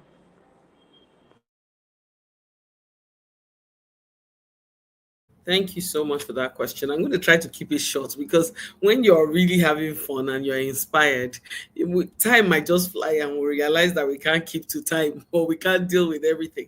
So I'll try to keep it as short as possible so that we can still go a bit further and glean from everyone. So I would say that honestly, if you feel like there's a higher purpose, there's a higher calling, I'm just going to give you practical examples, from my own journey. And I will tell you, a lot of times it's like something is beckoning on you. When people say call, people just assume that something is calling me. You want to say I'm a pastor. It's not necessarily so. But you see, there's always an invitation. This is we live in this body. As much as possible, we know that this is like your outfit. So there is a call upon you, meaning that there's something that is calling you to a higher purpose of the reason why you're here. Imagine that someone gives you a washing machine and then, you just hand it over to kids. Kids can decide that, it looks nice, it's so cute, it looks like what we can travel to space in. And they go in and lock themselves in. It's doing something, but that's not what it's called to do. So number one, I tell people to quiet down the noise. Take time off. So when people tell you take time off, like a vacation or take time apart, it's not just to pray, but praying is quite good. The Bible says that men ought to pray always and not faint. But take yourself aside first. Quiet the noise of what is going on. As you find sometimes in your life, you find yourself, you're doing a very beautiful job. Maybe you've got a job. They're paying you the salary of your dreams. Yet, there's nothing toxic about the environment. But there's something happening to you that you just feel as if there's something. I can't quite touch it, but there's something. It's a call to step aside. Sometimes it is not logical. Some people are very fortunate, and I think that side also works for me, where you look at patterns of things and you start to think, I think this has happened before in a way. Maybe God is trying to tell me something. But at the same time, so it's not all the time that you will see patterns in logic. I see patterns in logic. I can see 12 stories and I'm like, wow, there's a similarity between all of this. Something is calling me in all these patterns. It might not happen that way for you. That's why I say sometimes it's not logical. But for me, even though I've been an event planner, before I started planning events, because I used to volunteer. I learned from my mom. In fact, the first event I had, my mom came with me and she helped me plan. And I remember having done an event for about 3 years then, which was 20 years ago. I started thinking, am I really a planner? Is this what I'm called to do? But I really had to take time aside to pray about it. And people might think, oh, everybody says pray, everybody's just saying spiritual. We're saying things that work for us personally. I've been in this space, media space. I've done entertainment shows. I've, done celebrity shows. And I will tell you categorically, before going to those celebrity shows, I knew I was going to go there. I already heard. Now, to you, you might say, not everybody is prophetic. Not everybody hears. But let's be honest. A lot of us just trust that God speaks to us. God speaks to everyone. Everybody. But the way he speaks to us is different. There's always a fundamental language. The same way you're in a relationship with someone. You see a couple, some of them, they write notes to themselves. Some of them, they send SMSs. Some of them, they send videos to each other. And they are bombarding themselves with videos and they are laughing. It's a love language. So God has a love language with everybody. For some people, it's a perception. You start to see the same thing everywhere. You're like, I noticed that signboard of this. I noticed this. That person came and spoke about it. Some people, they dream about it. For me, I dreamt when I pray, because I started worrying and praying, Lord, what's going on? Am I really a planner? I don't want to stay on this line if I'm not supposed to be here. And I remember having a dream. I can't remember exactly what it was, but in that dream, I was a planner. And I woke up and I was like, aha, I'm an event planner. It was weird to some people because I'd been in events for 3 years and I was already doing jobs. To some people, it is just quieting down and realizing, okay, there's a perception of peace that we have as human beings. Who has ever noticed that whether you are very prayed up or not, even if it was when you were in university, you just had this feeling that you shouldn't have gone out that day and you went out, something happened. But most people don't take into cognizance. We just feel like it just happened, even if you don't dream, you don't hear anything. You just don't, and it doesn't just sit right. If it doesn't sit right, relax into it, pray into it a bit, and ask more. Why? Because your antenna is out there. Something happens. So you meet people, even of various religions, that tell you, I just had a feeling that something was going to happen. And then it happens because we are spirit beings. So when you're going into purpose, you might have gotten something that you feel is your call, or something that is pulling you, like Mr. Sebastian said. There might be a pull on your life. Something is pulling you every time you see people. I remember, and I didn't know about service, and I'm going to end it here because of time. I remember that as a child, every time I saw people who needed help, if I couldn't help them, I would cry. Literally cry badly. I would steal my mom's food. My mom knows already, so no need to tell her. I would go into the store, take rice, take beans, share it to people who were begging on the street, because I just thought. And one day my mom caught me and my mom was like, where are you taking it to? I said, she has children, they don't have food. And I remember that and I cried. And my mom said, And I've been called mama from a little child. So for some people that think it's very spiritual, it's not true. The joke is on you. Anyways, and my mom would say, Mama, if you can't help them, just pray and God will send, help. And then I remember vividly, there was a man staggering about. I couldn't have been more than 8 or 9. And I saw him. I felt like this guy, for some reason, I felt like he was going to die. So I held his hand. I knew he should go to the hospital. People were just ignoring him.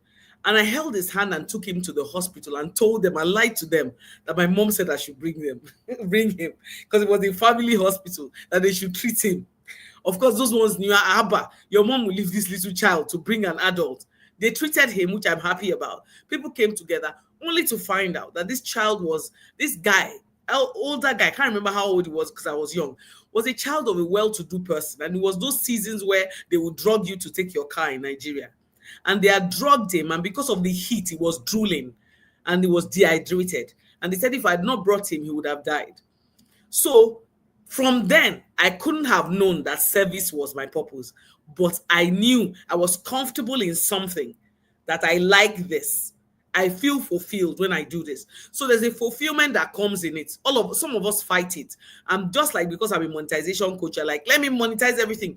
Most times you don't monetize from the beginning. A lot of times you find purpose first.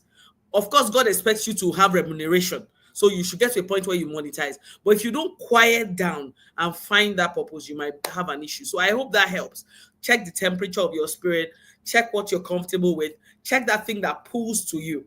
That's when you do it, even though they don't pay you. And I tell people, if they don't pay you to do this thing, will you still do it in the next few years? So if I'm crying and I'm like, I need money, but they call me to do this thing, I'm excited. You might be moving in the right direction. It's like a signboard. Thank you. Amazing. Thank you so much. And I really love that caveat you put there, especially at the latter part, because sometimes we tend to forget at the end of the day that it's not all about the money, that like what is coming. Let me use the word, it's not all about the cash, right? Because money can come in so many other ways, but the fundamental part of it is that that this is something you can contribute to. This is something that you can do, and you're willing to give yourself to do it. I remember the first time I took my very first salary when I was teaching, I thought the money was too big. And later I was discussing with some people, like, really? You are literally teaching like 6 classes, and this is like peanuts with just the top of the nuts, not even the whole nuts. But I was just so excited because to see these kids come and they always have testimonies. I couldn't understand maths, and now I felt that was enough for me, and I think that is very important that we understand. We are not saying that don't look at that aspect, but don't let everything you do be clouded by that. Thank you so much for that, Ma. That the man owes you. He has to go and look for you. Okay, so I'm going to go back to Mr. Sebastian again, since Mr. Echo has dropped off a bit. I'm sure he'll be back. Now, in our quest to pursue purpose, I'm going to merge these 2 questions, right? In our quest to pursue purpose, there are certain challenges that we cannot finish our conversation today without talking about. They are very fundamental, and that is the issue of self-doubt, the issue of fear, the issue of frustration, right? The issue of feeling that you are rushing into something that you believe is purpose, but you don't have full clarity about. That whole thing sometimes can be very challenging, because I know certain people who really want to pursue purpose, but they are just so afraid. Like the odds are really against them, in between their ears. Like the space in between their ears is just fighting them. To such people, what word do you have for them to overcome that, so that they can start pursuing purpose? Over to you, sir. Amazing. Thank you so much. I'm sure this particular topic, my learned colleagues will also address them. So I'll just give a point or two so that we can be able to exhaust everything we have for tonight.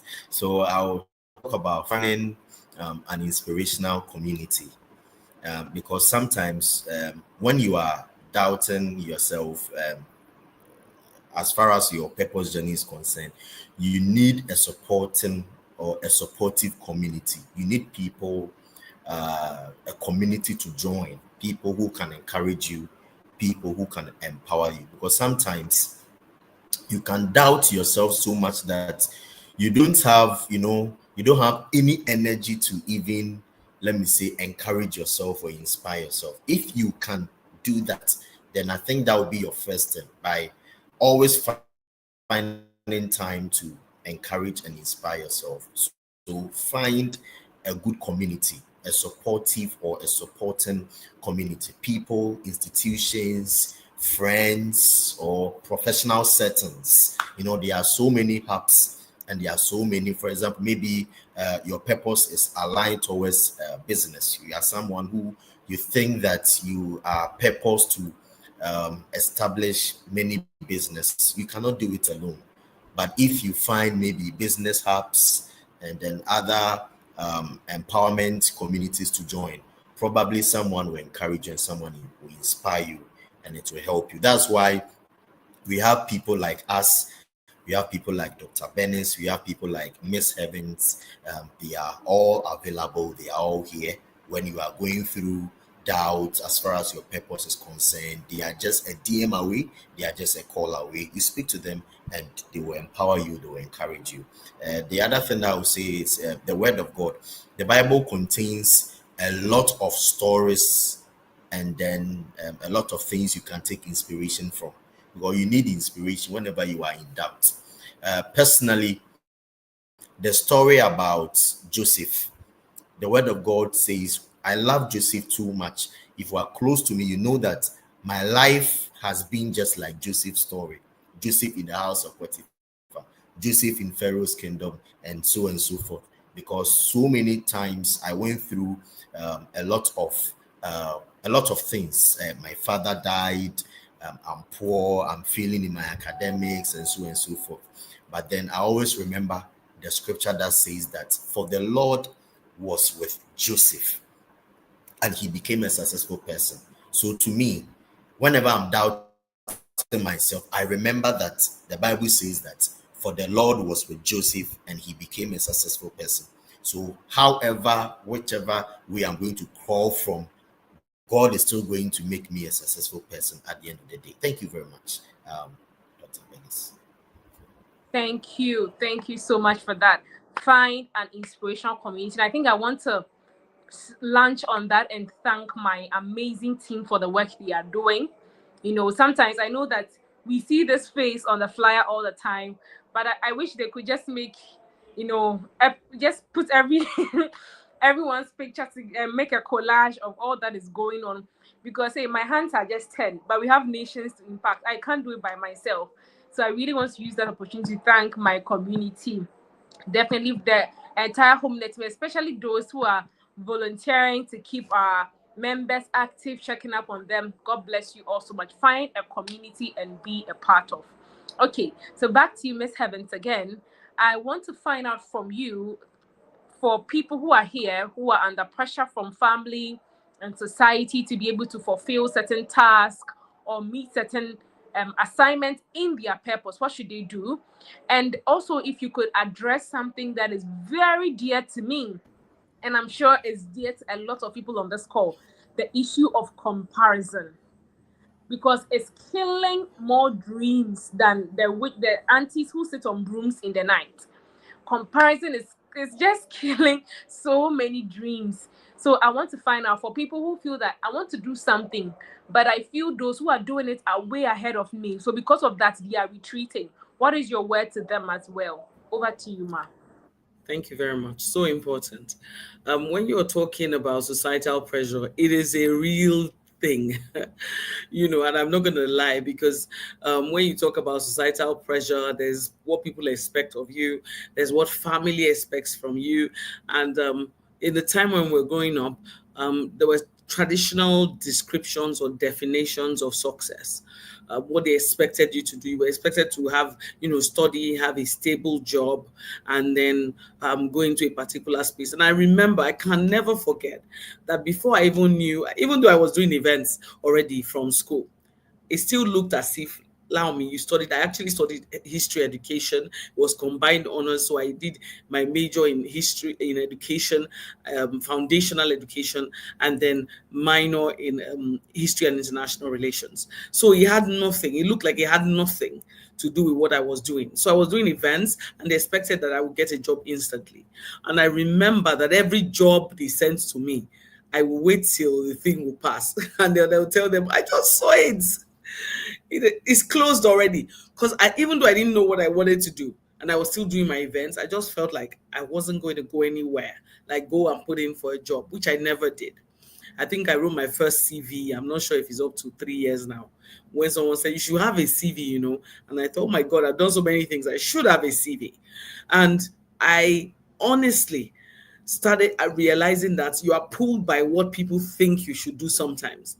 But for me, I guess because I was also in a household where my father was a businessman, and so he still understood. And one day said, okay, that's what you want to do. But I noticed that every other thing I chose to do, even the teaching, they thought, I remember my dad saying, you really, and I understand where he's coming from. My dad said, you want to end up poor. I can never forget, because my father is a businessman. He has hotels and different things, and he used to sell cars when I was a child. So when they asked me what I wanted to become, I said I wanted to become a teacher or a nurse, something that will help people. And my father said, why are you choosing careers that will make you poor? But I realized that it was the service. It was the service in me that was calling on me. So I will tell you that wisdom is important as you go, even on this journey. Sometimes what they are expecting of you might be because they want you to make money. There are some things that you don't have to throw away totally. Looking back now, the reason why I actually stayed was because I had a business going already. But if you don't have a business already and they are saying resume at NNPC, but in your heart you feel like NGO is the way, you need to ask yourself, am I totally dropping the NGO? If you're not dropping the NGO, go and do the job, please. Go and do it. Take wisdom from what they are looking at.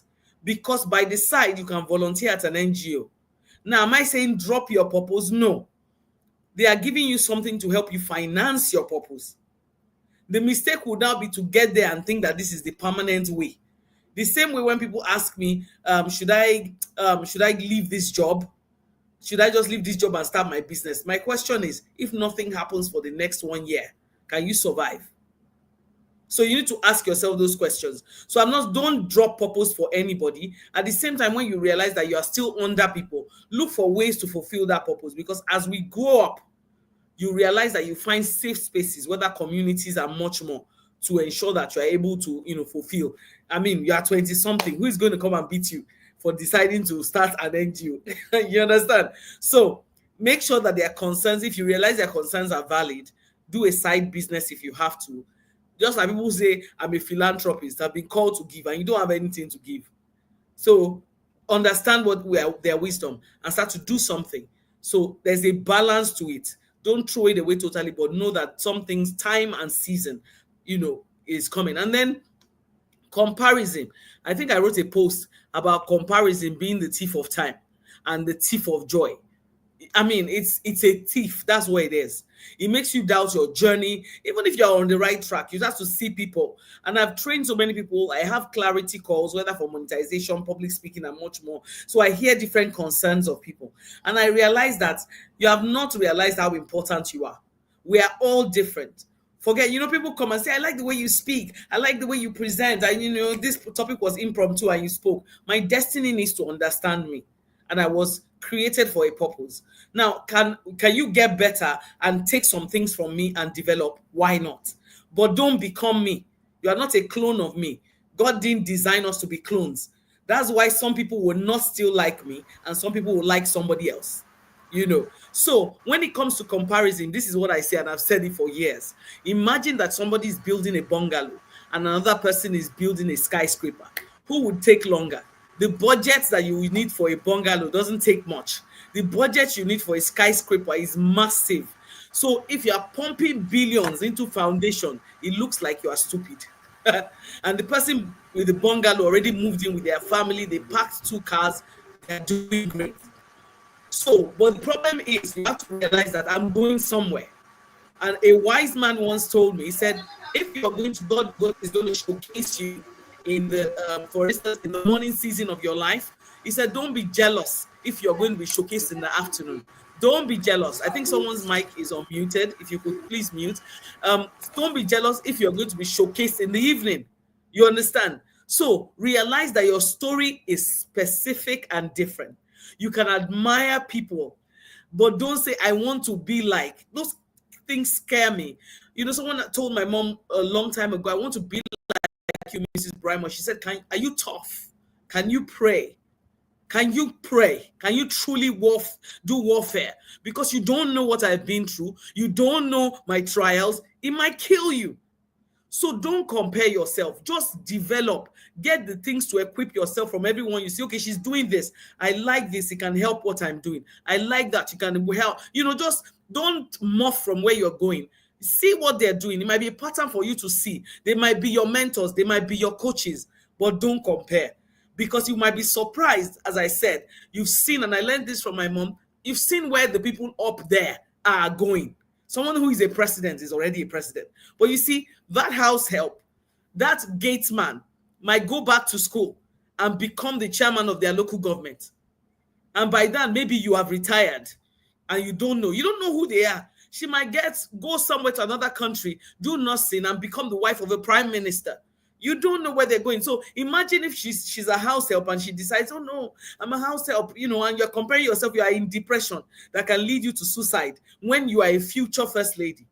Please don't. Trust God enough to face where you are going and see the outcome. Thank you. Whoa. Oh my God. This is like Jesus at the wedding in Cana, right? Where they're like, we've served our wine, we are out. They say we the best for the last. You know, Jesus gives the best first and still gives for the last. That was powerful, ma. Thank you. If you are hearing me, I want you to put in the comments, my story is specific. Your story is peculiar to you. There's something you said I had never thought about, Cinderella, that you are comparing yourself to someone. But yes, maybe the person had been showcased in the morning. Your time is in the afternoon. Somebody was showcased at 4 p.m. Relax. Your time is the next opportunity coming. They say if God blesses your neighbor, it means he's in the neighborhood. That was so beautiful. Thank you so much for that. If you are here and you are struggling with comparison, I hope this is like the eye opener for you, right? And even the scenario about the bungalow and the skyscraper was just on point. Know the demands of your life. Know what it takes to get there, right? And pursue it. Just have that in mind and pursue it. Don't run someone's course. There's something beautiful I once saw about the fact that if you take off the energy from your race and you focus on another, you are expending energy on someone's race, which could have been used to advance your own cause. So channel the energy into your purpose, pursue your purpose, and do not compare. It's just two routes. Anytime you see somebody pursuing purpose, intimidation or inspiration, and the choice is yours. Okay, glad to have you back, Mr. Echo. Okay, so I would like you to take this final question for us before we take our final submissions from our speakers. Then we would wrap up. So there's something that we've not really touched on this evening, which I strongly believe we have to talk about, which is the aspect of handling failure and rejection. Boy, this topic, okay, let me say girl. I said boy, I left out the girls. Girl, failure and rejection is tough. And I'm not saying this just to appear that I feel your pain. Take this from somebody who had to wait for 2 good years to get into medical school, right? I know what it feels like when a friend calls you that I'm in front of one hostel. Are you there? And you have to tell your friend, no, I'm teaching. I'm holding a chalk in front of a blackboard and I'm teaching. Take this from me. Because this was what happened to me when a colleague I finished with in secondary school thought I was in the uni. So she was in the hostel, she was on campus, and she was coming to one of the hostels and wanted to know which hostel I was at. Not knowing that time I was with the chalk teaching respiratory system to junior high school students. And this is somebody I taught in secondary school. So it is not easy, but I want to know, how can we handle failure? How can we handle rejection? whilst we are pursuing our purpose, so that we know that does it always come? Should we always be prepared for it? Sometimes you hear people say, be prepared for it, be prepared. Should we always be prepared for failure? And indeed, when it rears its head, how can we handle it? Over to you, sir.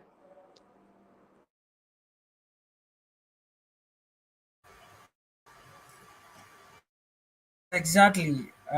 Yes, thank you very much for the question. Yes, because we are hard pressed with time, I'll make it very snappy. Failure is part of the process in discovery of purpose, right? And a lot of times people would want to think that once it's a purpose, everything is supposed to be smooth and rosy. I'm supposed to cruise and have it all my way. But it's important for you to understand that failure is crucial in the manifestation and then the manifestation or the fulfilling of your purpose. But one thing that is key is heart set, right? You need to set your heart right.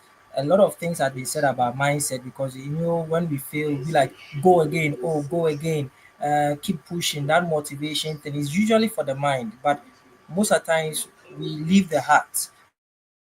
When it comes to purpose, it has to do with the heart, right? It has to do with the passion, the interest, the desires, and all of that. And when the heart is set, it doesn't matter the amount of failure that you encounter, you will keep on pressing because the heart is designed to calibrate, right, to the right path and the right channel. So you need to understand that the failure that you are going through is also part of preparing your heart. It's also part of setting your heart right, making sure that you are actually ready for the next phase. Because every failure is actually a lesson in disguise for the next phase. It's not actually failure in the first place. It's actually a lesson that unfortunately maybe you didn't pass, right? But in the form of a test, you did it and then you failed in the standards of men. But in the eyes of God, it's more of like, okay, well done, you failed this time. I hope you have learned your lesson. And that's where the heart set comes in. It's not just okay, I failed, let me go again. No, relax, right? Because purpose is in the manifestation of purpose, two keywords are very important. That is the heart and the mind. If you don't understand how the two work together in the manifestation or in the fulfilling of purpose, you might think that okay, because I failed, I need to switch and go to another thing. That's what we see on social media right now. A lot of people are going in a direction where okay, there's freedom or there is money in this era, so let me branch to this direction where I can actually get the freedom, get the liberty to do all of that. Now, so now that you have your heart set, right? The next thing that I'll talk about, I like dealing with frameworks because I'm an educator, I teach people. So I call it the PPR, right? The first one is uh, one, pressure, and then two, pleasure, and then reward, right? Understand that for every failure that you go through, it is because of the pressure, the demand. Yeah, sorry for my background noise. I'm actually in a noisy area, but please do focus and listen to what I'm saying. It's very, very important, right? The thing that you need to understand with this is that uh, within the failure context, there is three I want you to pay attention to. One, the pressure, the pleasure, and then the reward, right? Anytime you go through a moment of failure and all of it, it's because of the pressure. Once you don't understand the pressure, you will just gas down and then think that okay, that's it. I don't need to continue again. But the beautiful thing is that behind the pressure is the pleasure. It is when you skip the pressure stage and you come to the pleasure stage and you look back and you say that, woo, I think I really enjoyed this moment that I went through. Okay, so the reason why they rejected me was because of this. That's the pleasure stage. That's why you look back and be like, I'm so glad I was rejected. Because if you had moved on, you probably would have missed your way out. So within the PPR framework, you begin to appreciate that okay, it doesn't matter what I'm going right now. The situation is temporary. I know I'll exit this phase. I'll get to the moment where I'll begin to enjoy the pleasure, and then the last stage is the reward, where everything you touch is like gold. Everything you touch is working, everything you touch is working. But those areas or those moments, as a result of years and years of sweat, crying in the wilderness, praying, and all of that, the pressure you went through, the hustling and the tussling, the rejection, the love letters that you received via mail, text telling you that you don't qualify and all of that, that was your preparatory ground, and now you have exited that. So that's when you begin to use the PPR to using teach people, because part of the experience you go through, you begin to extract lessons and begin to teach people that, okay, you know what, when you get to this stage, this is what you can do and do and do and do, so that you can actually exit. So see failure as part of the process, as an opportunity for you to move to the next layer, which is pleasure, because beneath pressure is pleasure, and then from pleasure you move on to reward. Thank you very much. Thank you so much for that, Mr. Echo. Beneath the pressure will be pleasure. If you're a guy, realize that you don't take your time and say it well, you may end up saying other things, but beneath the pressure is indeed pleasure. It's good that we go through the meal now and enjoy later. That's to feel like we are enjoying all now, and later in the future we have to pay for it. I have enjoyed every bit of today. I have loved the delivery and how direct and succinct all our deliveries have been today. We'd like to take our final words from our speakers. Our amazing Mama of the Night has to drop off very soon to join a very important meeting as well. So I'd like to bring up Ms. Heavens to take a final words. Then I'll be left with the Men of the Night for us to wrap up. Over to you, Ma. Thank you so much, Doctor. Thank you to all the speakers. I would just want to say something that came up in my spirit as we're talking. That honestly, I just want whoever is listening to know that even if you're at a point in your life where you feel like you are confused, you don't have a purpose, everybody knows where they are going, take it from someone who didn't know where she was going. You mentioned that you were back for, I think, was it 2 years? I was home for 3 years. We have JAM here. I did JAM 3 times. That's not even the catch. I think maths was the issue for me. But you see, the catch was that for my JAM, you have first choice, second choice, what you want to become. So you can say doctor, pharmacist, and choose something else. I'm sure if I look back, I chose 6 different things that did not have relationship with anything, meaning that I had no idea. I chose pole science, theater arts, mass comm, education, different things. So if you're at a point in your life where you feel, I don't know where I'm going to, I don't know what my purpose is, believe me, there's a seed already in you that you came with, a gift that is in you already that is waiting to mature. It's your purpose, is why you are here. You might have to read, you might have to gain clarity, you might have to pray, you might have to speak to people, but it's there. Don't give up. Don't give up. I'm waiting, and I always say it, I'm waiting for that you, the next you. I don't know if you've seen another you. So I years ago, I had a dream, and the Lord showed myself the me that I am seeing right now, and probably the me of the future. And I remember looking at that me, and I thought, my God, this cannot be me. This is not me. The same way, and that has shaped my perspective. There's another you that is going to unfold. So don't give up, don't give in, be hopeful, walk towards it, do what you need to do, take those courses, pray, set time aside, speak to those coaches, and much more. Thank you. Thank you so much. Thank you so much. If you are here with us, I want us to show some appreciation to our mama. I'm always so excited when I see such amazing women. First, we are girls and ladies, right? But seeing such amazing women do such great things, combining so many things. Emma, I want to say I'm very grateful for you coming out this evening. You didn't just come out this evening, but you have been supportive right from our very first event in October 2024, right till now. I remember during our launch to the network, you were there. I can't thank you enough. God bless you so, so much. Very soon you hear a knock on your door, and it will be my face in Nigeria. I'm looking forward to that. God bless Me you too, so much. and me. I'll join you. Okay, thank you. Before I take the final words from Mr. Sebastian, I want to bring up Mr. Echo again, because there's just a certain aspect of our conversation today that I believe has to be addressed, but he dropped off a bit, so we had to interject with the other questions. But I think I would really want us to talk about that briefly before we wrap up, right? And it's about the issue of finances, right? It's very important because sometimes the exuberance of a vision can make you act blindly. Like, I'm excited, I want to do this, I want to pursue this. Then you start the project and you get stuck. and people begin to ridicule you. And that's what Bible clearly says, that whoever who wants to build a building doesn't first sit down to first count the cost. So I think in as much as we are excited, we need to really sit down, calm our nerves, and address this very important point. So I want to bring you up on this again, Mr. Echo, and for people who are here who have certain purposes that doesn't seem so financially sustainable, right? They see that their vision is very grand. For example, they see themselves traveling to certain countries to do some missionary work, especially those things come in, or they want to go and do some massive donation, but the account is not counting. What should they do? Over to you, sir. Yes, all right. Yeah, and for this question, let me bring my mouthpiece very close to my ear because it's very, very important. I know a lot of people who have neglected their calling because there was no financial backing. Yes, it's sad, and it's also a clear reality that we have in our day.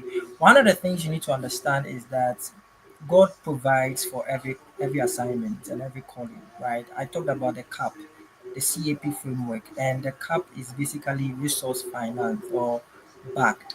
Okay, but aside that, you need to also understand that your passion is not a substitute for skill. A lot of times people say, "Oh, I have a passion for this, so why is it that it's not working?" and all of that. There are times where God is calling you to skill building and capacity building because that's where you'll be able to earn the resources and the money. And that's the reason why you need to understand the concept of work.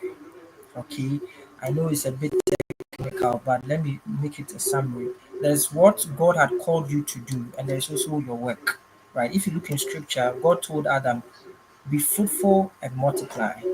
But before that, when he created Mr. Sebastian quoted that scripture in Genesis, said that God created Adam and said that let us make man in our own image, after our own likeness, and let him have dominion. That was the purpose, right? Have dominion.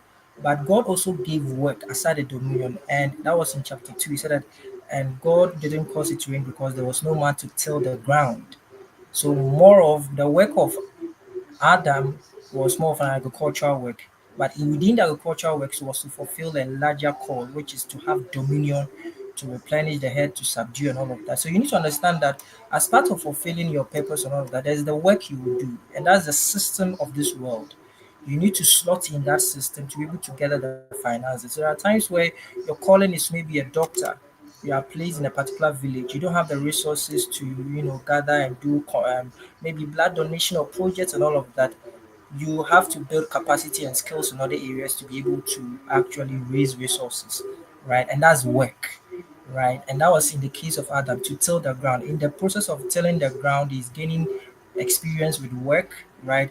And then there's also his calling, which is to subdue, replenish, and all of that. So appreciate that there is work that you get to do, and that work will not come easily. You need to build capacity for it, right? Your passion is not enough. Say that, okay, I have passion, so I'm not going to do anything. You need to work, right? For example, like this, I went to school to study engineering, and that's what I'm doing to fetch a little bit of finances for myself to able to finance what I want to do, my passion, my calling, what God had called me to do, right? So for some of us, the education that you have, the schooling that you are going through, it is a means of actually raising resources, right?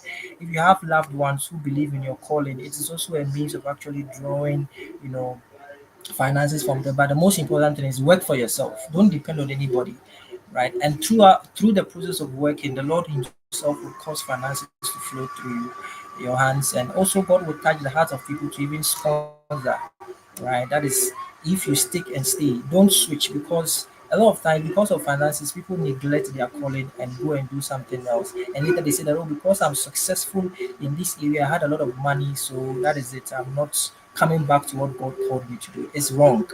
Because on that day, and I say it again, on that day, we'll stand before God and say that, hey, I did this, I did this, I did that. And God will tell you, depart from you, work of iniquity, I know you not. Then one of the dreadful words you would ever hear from the Lord is Him saying to you that I know you not, in spite of all the success that you had. So stick and stay with your calling. No matter how hard and tough it is, the Lord will come through for you. Thank you very much.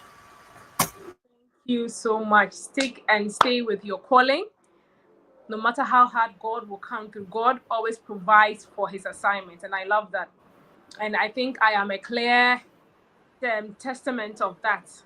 that I think there was this viral video at a point of a woman who said that if it's God's will, it's His bill, right? That means if God wants you to do it, He will foot the bill.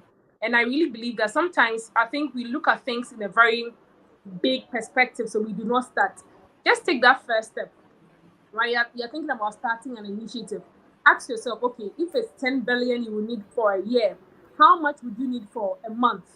How much would you need for 2 weeks? If you break it and realize that the 10 billion wouldn't be as huge, right?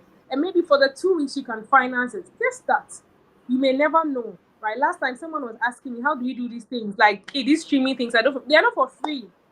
Doing dual streamings on LinkedIn and YouTube, it's not for free, and they charge in dollars, right? But you ask yourself, is it just because of just what we do? But God keeps bringing in ways and means to keep this initiative sustainable right from October till now. So if it's God's will, it will definitely be His bill. Thank you so much for that. So let's take the final words from our speakers. As we sign off, I'd like to start with Mr. Sebastian. What are your last words to anyone here who is thinking about purpose and has been following our conversation? I want to acknowledge my sister, Mary. I see you. Thank you for joining in. Okay, thank you so much, Dr. Benes. I think I would like to add up to what you and Echo mentioned about the financial aspect before I break my final words, if that's okay. Yeah, so you realize that every purpose is financially stable. Every purpose carries the seed for financial stability. The only thing is that you as a person, you as the purpose career or the career of the purpose, you must do a lot of learning. And that's what my brother said about capacity building. You must also develop revenue models for your purpose. So whatever purpose you are fulfilling, whatever assignment you are fulfilling, you must develop revenue models for it. That means that you must research on ways you can generate money from your own purpose. So for me as a communicator, very soon I'm going to do mass production of my book. That is a revenue model.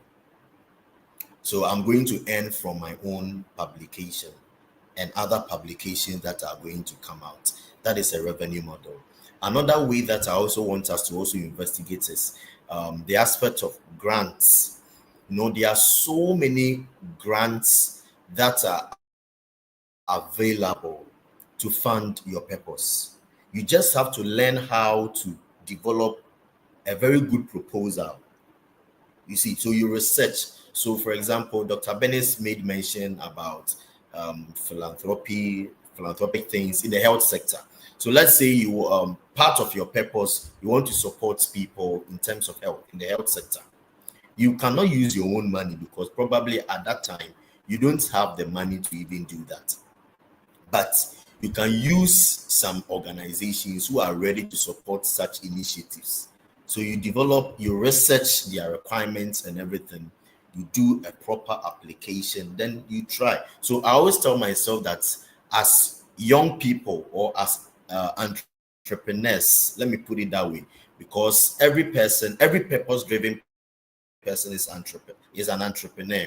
What are you doing? You are in the business of marketing or selling your purpose, using your purpose to bless others, to impact others. So as an entrepreneur, you must learn how to develop, how to mine for grants, how to be able to win grants. Who knows?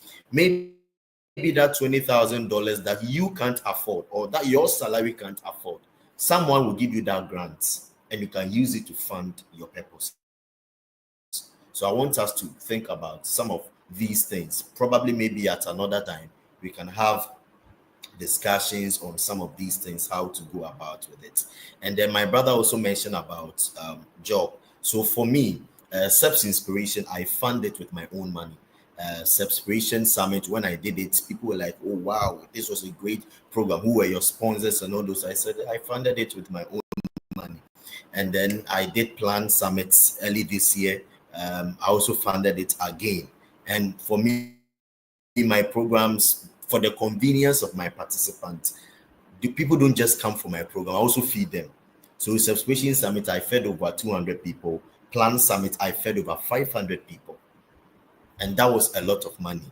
And I did that with my own money. And at that time, I had not developed any revenue model from SEPS Inspiration. So what helped me was that I'm already working and I have other side businesses. So I used my businesses and then monies I've earned to invest into my purpose, just to be able to bless others. But this is a last option for all of us listening to me, because if you are using this as your only option, you are going to be stuck at a point in time, because you realize that your bank balance will now be depreciating and then you are losing money and then you'll be stressed. So let's take notice of the first 2 points that I've given you. Your revenue models, develop revenue models for your purpose. And then number 2, start learning how to pursue grants. Start learning how to pursue grants. In my last words, I'm going to use some of the things I've already said as my last words. This journey of purpose, as we've been talking about, like I said, purpose discovery is a journey of a lifetime. So give yourself some grace. If even up till now, if I ask you that what is your purpose and you don't know your purpose, don't give yourself pressure and don't allow anyone to give you pressure, because purpose is a journey. A purpose discovery is a journey of a lifetime. You will continue to discover your purpose, different dimensions of your purpose, different elements and particles of your purpose, even to the day you die. So let's get this one clear, that purpose discovery is a journey of a lifetime. And trust me, God made you for something more. You exist for something big. You exist for something great. You exist for something powerful. The person listening to me, I want you to know that you are very powerful. You're a very powerful woman. You're a very powerful man. You're a very powerful worker. You're a very powerful entrepreneur. Just continue to believe in yourself. Like my theme for this year, you must believe that you are going to land upon a great place. Continue to believe in yourself. Believe in your God. Believe in your beliefs. Believe in yourself. Believe in your job. Believe in your purpose. Believe in your assignment. Everything that your hands have found doing, just believe in it and just use it to work. And trust me, you are going to go through the year and you are going to look back and give yourself a wonderful smile, and then you are going to see that you have had a very great year. And this was simply because I believe in myself. Always remember that purpose discovery is a journey of a lifetime. Thank you so much, my audience. And I want to recognize and honor Madeleine Boateng. Madeleine Boateng is an associate. She's a business partner, the head of operations for SEPS Inspiration. And I talked about supportive people, supportive community. She has been my supporting, a force, So thank you so much, Madeleine. I know that you are blushing right now, but thank you so much for all the amazing things you do for me. And thank you so much, Dr. Bettis. And then Ekokwansa, I feel like calling you Dr. Ekokwansa. I believe that one day you are going to be called Dr. Ekokwansa. Can you say amen? All right. Thank you so much, Doctor. All right. Bye-bye. Okay. So before we wrap up finally and leave, we have a question in the chat. So I would like Mr. Eccles to take that so that he wraps up with his final words. Then we would take leave of you. Sorry, we are just some few minutes past our time, but I'll be wrapping up soon.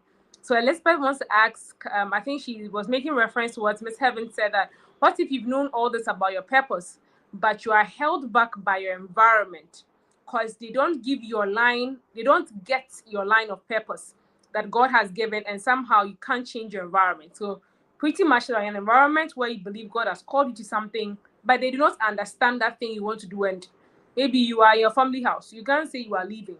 What should you do? Okay, so over to you, Mr. Ed. Yeah, again, let me bring my mic closer to my mouth so that you can hear me clearly. Yes, I think it's a very, very important question. Nature and your nurturing process are forms of programming that actually programs you and wires you up to behave in a particular way. And usually, when people do not come to the place of self, right? I remember earlier on I talked about the unlocking of purpose has to do with understanding your divine self, right? And I mentioned about the layers or the building blocks, which is relationship with God, spiritual giftings, and all of those things. Now, I want to focus on the self, and I want to take a cue from the line of faith, what is biblical wisdom, right? If you read the story of the prodigal son, right, he actually was staying with the father. Everything was going well. He decided, okay, I want to, have my own way. And then he decided to leave the house. And then at a point, the transformation journey started. So this is what I want to say, right? You need to come to the place of self-awareness. It's very critical because a lot of people are not aware they are even living in the first place. All that they are doing is I wake up in the morning, I go online, I save on the internet and all of that, and then the day ends, right? So self-awareness is critical to whatever you want to achieve, right? And in the self-awareness, I want to share with you three things. One, the first thing that I want you to understand is self-reflection, right? You need to start reflecting about yourself. We talked about how that all these things you have all gathered, all these things, you have all the resources, but it looks like you are stuck. Yes, you need to self-reflect and ask yourself, what are the things that are actually preventing me? And this is where I recommend you to cancel, right? Seek counsel because this counsel will actually take all the shackles off and help you to move forward. The next stage about the self is self-expression, right?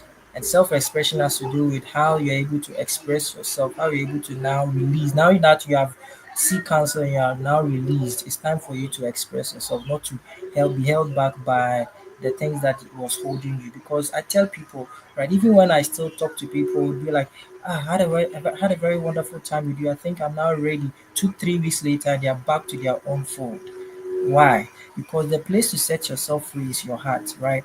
A lot of times we are held by the past. We are prisoners of our past, right? So you need to set yourself free, and the place to do it is your heart. Lay aside every weight, lay aside everything that has been holding you bound, things that had actually happened in the past. Don't become a product of that. Your future is so bright. And the best thing I always tell people, extract lessons from your past and move forward. So from self-reflection, you go to self-expression. And then the next stage is self-validation. This is where you pay attention to emotional quotient, EQ, IQ, intelligent quotient, and SQ. My last one, I call it spiritual quotient, right?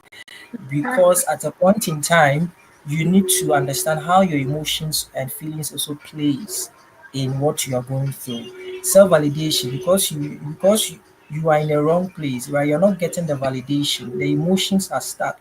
You don't feel that inner peace. Why? It's a sign your EQ is telling you that you are in the wrong place, you are in the wrong environment. Because emotions are more of like pure energy. It's your energy in motion. So if you are having negative energy, it is a red sign that hey, you need to check it. Things are going wrong, right? And that's where your fuel center is. Again, everything is about the heart because the heart is the resource and management center of administration of your purpose. Everything that you are going to do, if your heart is not set, if you don't have the right emotions, the right knowledge base, the right spiritual intelligence, the spiritual knowledge that you will have to execute, you might think everything is about the mind, right? But it's not so. The heart knows, the mind sees. You need to know before you can give inspiration to your mind to be able to list down the direction that you want to take. It's not only about the mindset. You need to know to be able to draw the mindset. If you don't have the knowing of where you are going, mindset becomes futile. It's not going to work. So a lot of people talk about change your mind, think positive. No, heart set because your heart knows where you are going. For example, I talk to people, Echo, I want to do this course. I'll tell you, listen to your heart. What is your heart saying, not your mind? And a lot of people have not learned that act to listen to their heart. You always listen to your mind. And your mind is always designed to play safe, to bring you back to your last programming. Because right from growing up, your mind has been wired with a lot of resources 212, 224. You go to school, they will tell you if you are late, they will cane you, all this. So it has a set of programming already. And you want to, you need a lot of work. But the best way to do that is set your heart, know where you are going, and start gathering the resources. So that's that. Thank you so much for that. Beautiful. Elizabeth, I hope you got some great answers from there. However, if you have any further questions, feel free to reach out. I'll definitely connect you with Mr. Echo so that you ask any follow-up question if that's okay with you, boss. Yeah, so feel free and reach out. I see that you have other subsequent questions. Some of these things, I really believe that they are person dependent and the context. So I know maybe you have more you want to put out there for us to guide you in that life. So feel free to reach out. I'll connect you with him so that we address all questions really well. Okay, so I want to say a big thank you once again to you. I'm really grateful to have had you on board. When I was going back on WhatsApp to share the invitation flyers during the course of the meeting, someone was like, this Echo guy, the person has put so many fire emojis, right? So thank you so much for showing up. You speak with so much grace, but yet so much depth and insight. And I'm glad to have had you here. A big thank you again to Mr. Sebastian. Thank you for joining. He had to also briefly join the meeting, and I'm very, very grateful. And to our mama as well. If you are listening to this after, I'll say God bless you so much, right? And I know a lot of people because I went to check our statistics last week, and even our YouTube people who are listening after, we are now crossing over 2,000 views post our event cumulatively. So I know a lot more people are going to watch this even after it has ended. So if you are watching this after, feel free to drop your comments, your questions. You can DM me on LinkedIn. You can also DM Mr. Echo on LinkedIn. You can DM Miss Heavens on LinkedIn. You can DM Sebastian on LinkedIn, and we'll answer your questions. Because oftentimes I've realized that a lot of people have more questions later. So sometimes in the course of the week, you go back and you are seeing people still asking questions.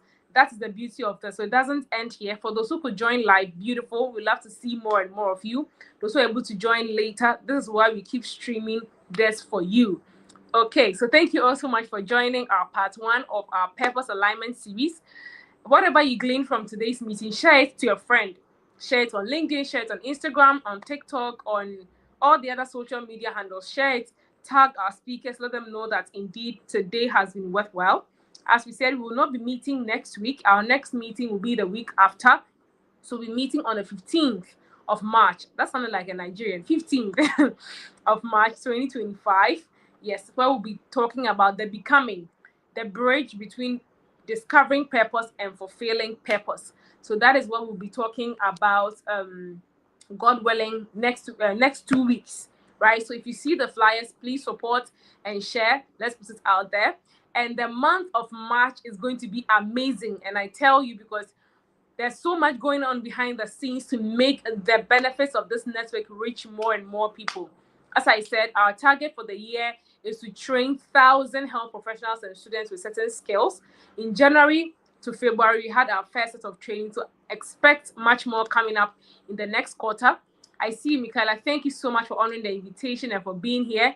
For those joining as well, Lisbeth, Bruce, Alpha, Mama J, Mary, Manuela, all those who stick and stay to the very end. Vincent, I see you. Justice, T. Donuki, I hope I did justice to the name. Sorry if I didn't.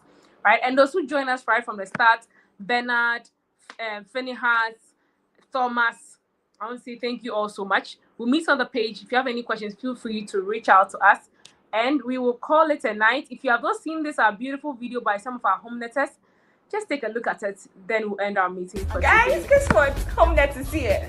HomeNet is here. HomeNet is here.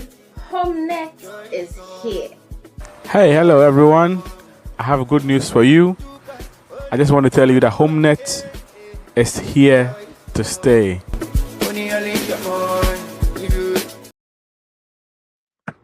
Have a beautiful evening. Bye-bye.